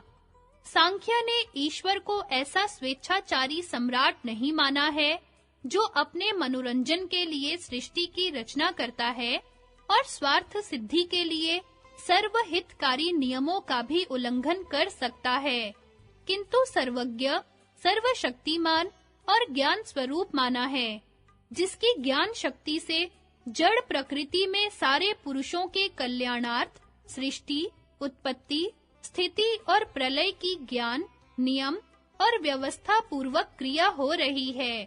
जैसा स्वयं विज्ञान भिक्षु ने सूत्र 97 के प्रवचन भाष्य में लिखा है, निरिच्छे संस्थिते रत्ने यथा लोह प्रवर्तते सत्ता मात्रेण देवेन तथा चायम जगज्जन्ये अत आत्मनि कर्तृत्वम अकर्तृत्वम च संस्थितम निरिच्छित्वात् कर्तासो कर्ता सन्निधि मात्रतः। जैसे बिना इच्छा वाले रत्न के स्थित रहने मात्र में लोहा प्रवृत्त होता है, वैसे ही सत्ता मात्र देव से जगत की उत्पत्ति आदि होती है। इस कारण ईश्वर में कर्तृत्व और अकर्तृत्व भी अच्छी प्रकार सिद्ध है। वह निरिच्छ होने से अकर्ता और सामीप्य मात्र से करता है। इस बात को गीता के 5वें अध्याय में निम्नलिखित श्लोकों में दर्शाया है। न कर्तृत्वम न कर्माणि लोकस्य सृजति प्रभु न कर्म फल संयोगम स्वभावस्तु परिवर्तते न धत्ते कस्यचित् पापम न चैव सुकृतं विभु अज्ञाने नावृतम् ज्ञानं तेन मुह्यन्ति जन्तवः ज्ञानेन तु तद्ज्ञानं येषा नास्ति मात्मनः तेषाम् अद्वितीयवज् ज्ञानं प्रकाश्यति तत्परम्। ईश्वर भूत प्राणियों के न कर्तापन को और न कर्मों तथा कर्मों के फल के संयोग को रचता है, किंतु परमात्मा के सानिध्य से प्रकृति ही बरतती है, अर्थात गुण ही गुणों में बरत रहे हैं। सर्वव्यापी ईश्वर न किसी के पाप को और न किसी के शुभ कर्म को भी ग्रहण करता है, किंतु अविद्या से ज्ञान ढका हुआ है। इससे सब जीव मोहित हो रहे हैं, परंतु जिनका अंतःकरण का अज्ञान विवेक ज्ञान द्वारा नाश हो गया है, उनका वह ज्ञान सूर्य के सदृश उस पर ब्रह्म परमात्मा के स्वरूप को हृदय में प्रकाशित करता है, अर्थात साक्षात कराता है। ईदृशेश्वर सिद्धि सिद्धा। उपर्युक्त सूत्र से ईश्वर की सिद्धि स्पष्ट शब्दों में बतलाई गई है। विज्ञान भिक्षु ने यहाँ अपने सांख्य प्रवचन भाष्य में ईश्वर को प्रकृति लय का वाचक बतलाया है। इसलिए पाठकों के स्वतंत्रता पूर्वक विचार करने के लिए प्रकृति लय के प्रसंग के साथ इस सूत्र को बतलाए देते हैं। न कारणलयात् कृतकृत्यता मग्न वदुत्थानात्। कारण में लीन होने से पुरुष को कृतकृत्यता नहीं हो सकती, क्योंकि डुबकी लगाने वाले के समान फिर ऊपर उठना होता है। अर्थात प्रकृति लय होना भी मुक्ति नहीं है, क्योंकि जिस प्रकार डुबकी लगाने वाले को श्वास लेने के लिए ऊपर उठना होता है, इसी प्रकार प्रकृति लयों को भी एक नियत समय के पश्चात विवेक ज्ञान द्वारा स्वरूपावस्थिति प्राप्त करने के लिए प्रकृति लीनता से निकलकर फिर जन्म लेना होता है। अकार्यत्वे अपि तद्योगः पारवश्यात्।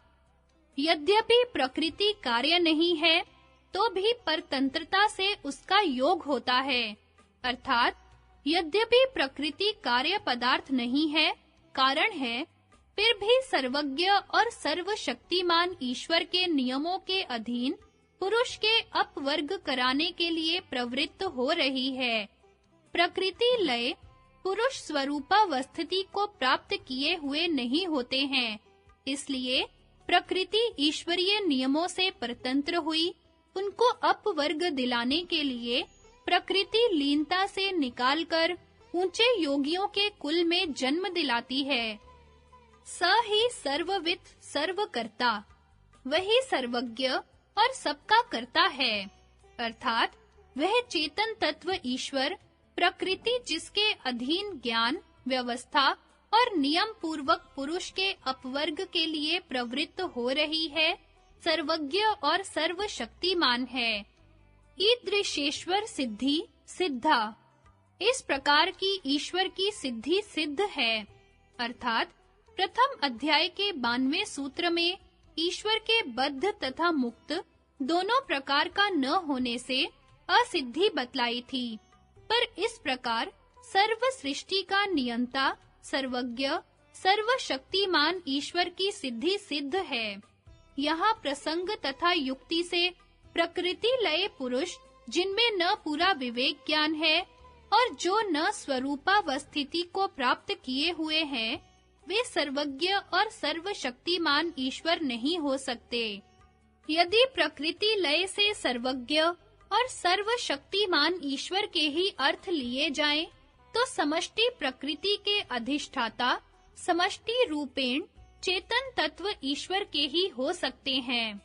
संभव है विज्ञान भिक्षु ने प्रकृति लय के सर्वज्ञ और सर्वशक्तिमान ईश्वर के अर्थ इस अभिप्राय से किए हों कि योगियों को समाधि द्वारा केवल महत तत्व तक ही साक्षात्कार होता है।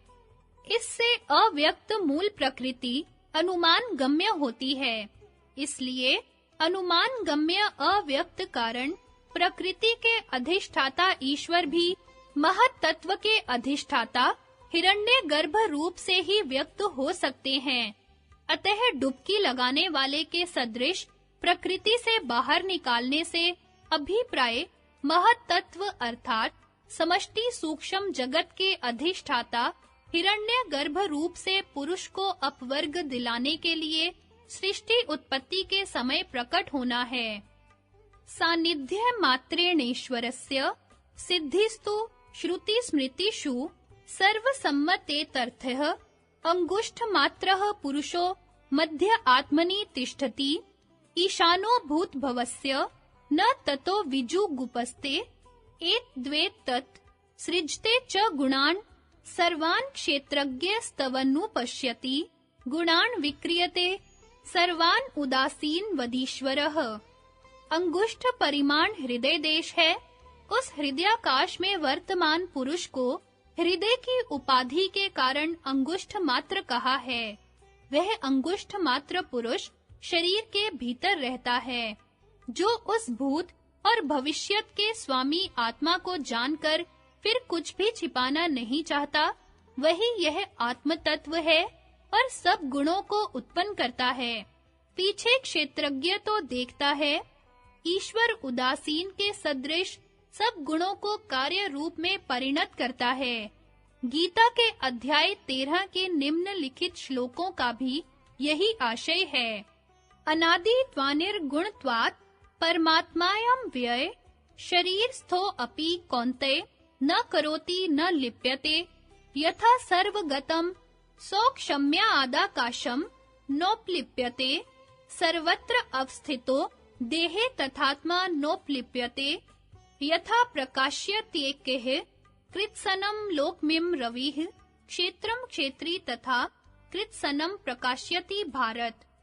हे अर्जुन, अनादि होने से और गुणातीत होने से वह अविनाशी परमात्मा शरीर में स्थित हुआ भी न करता है और न लिपायमान होता है।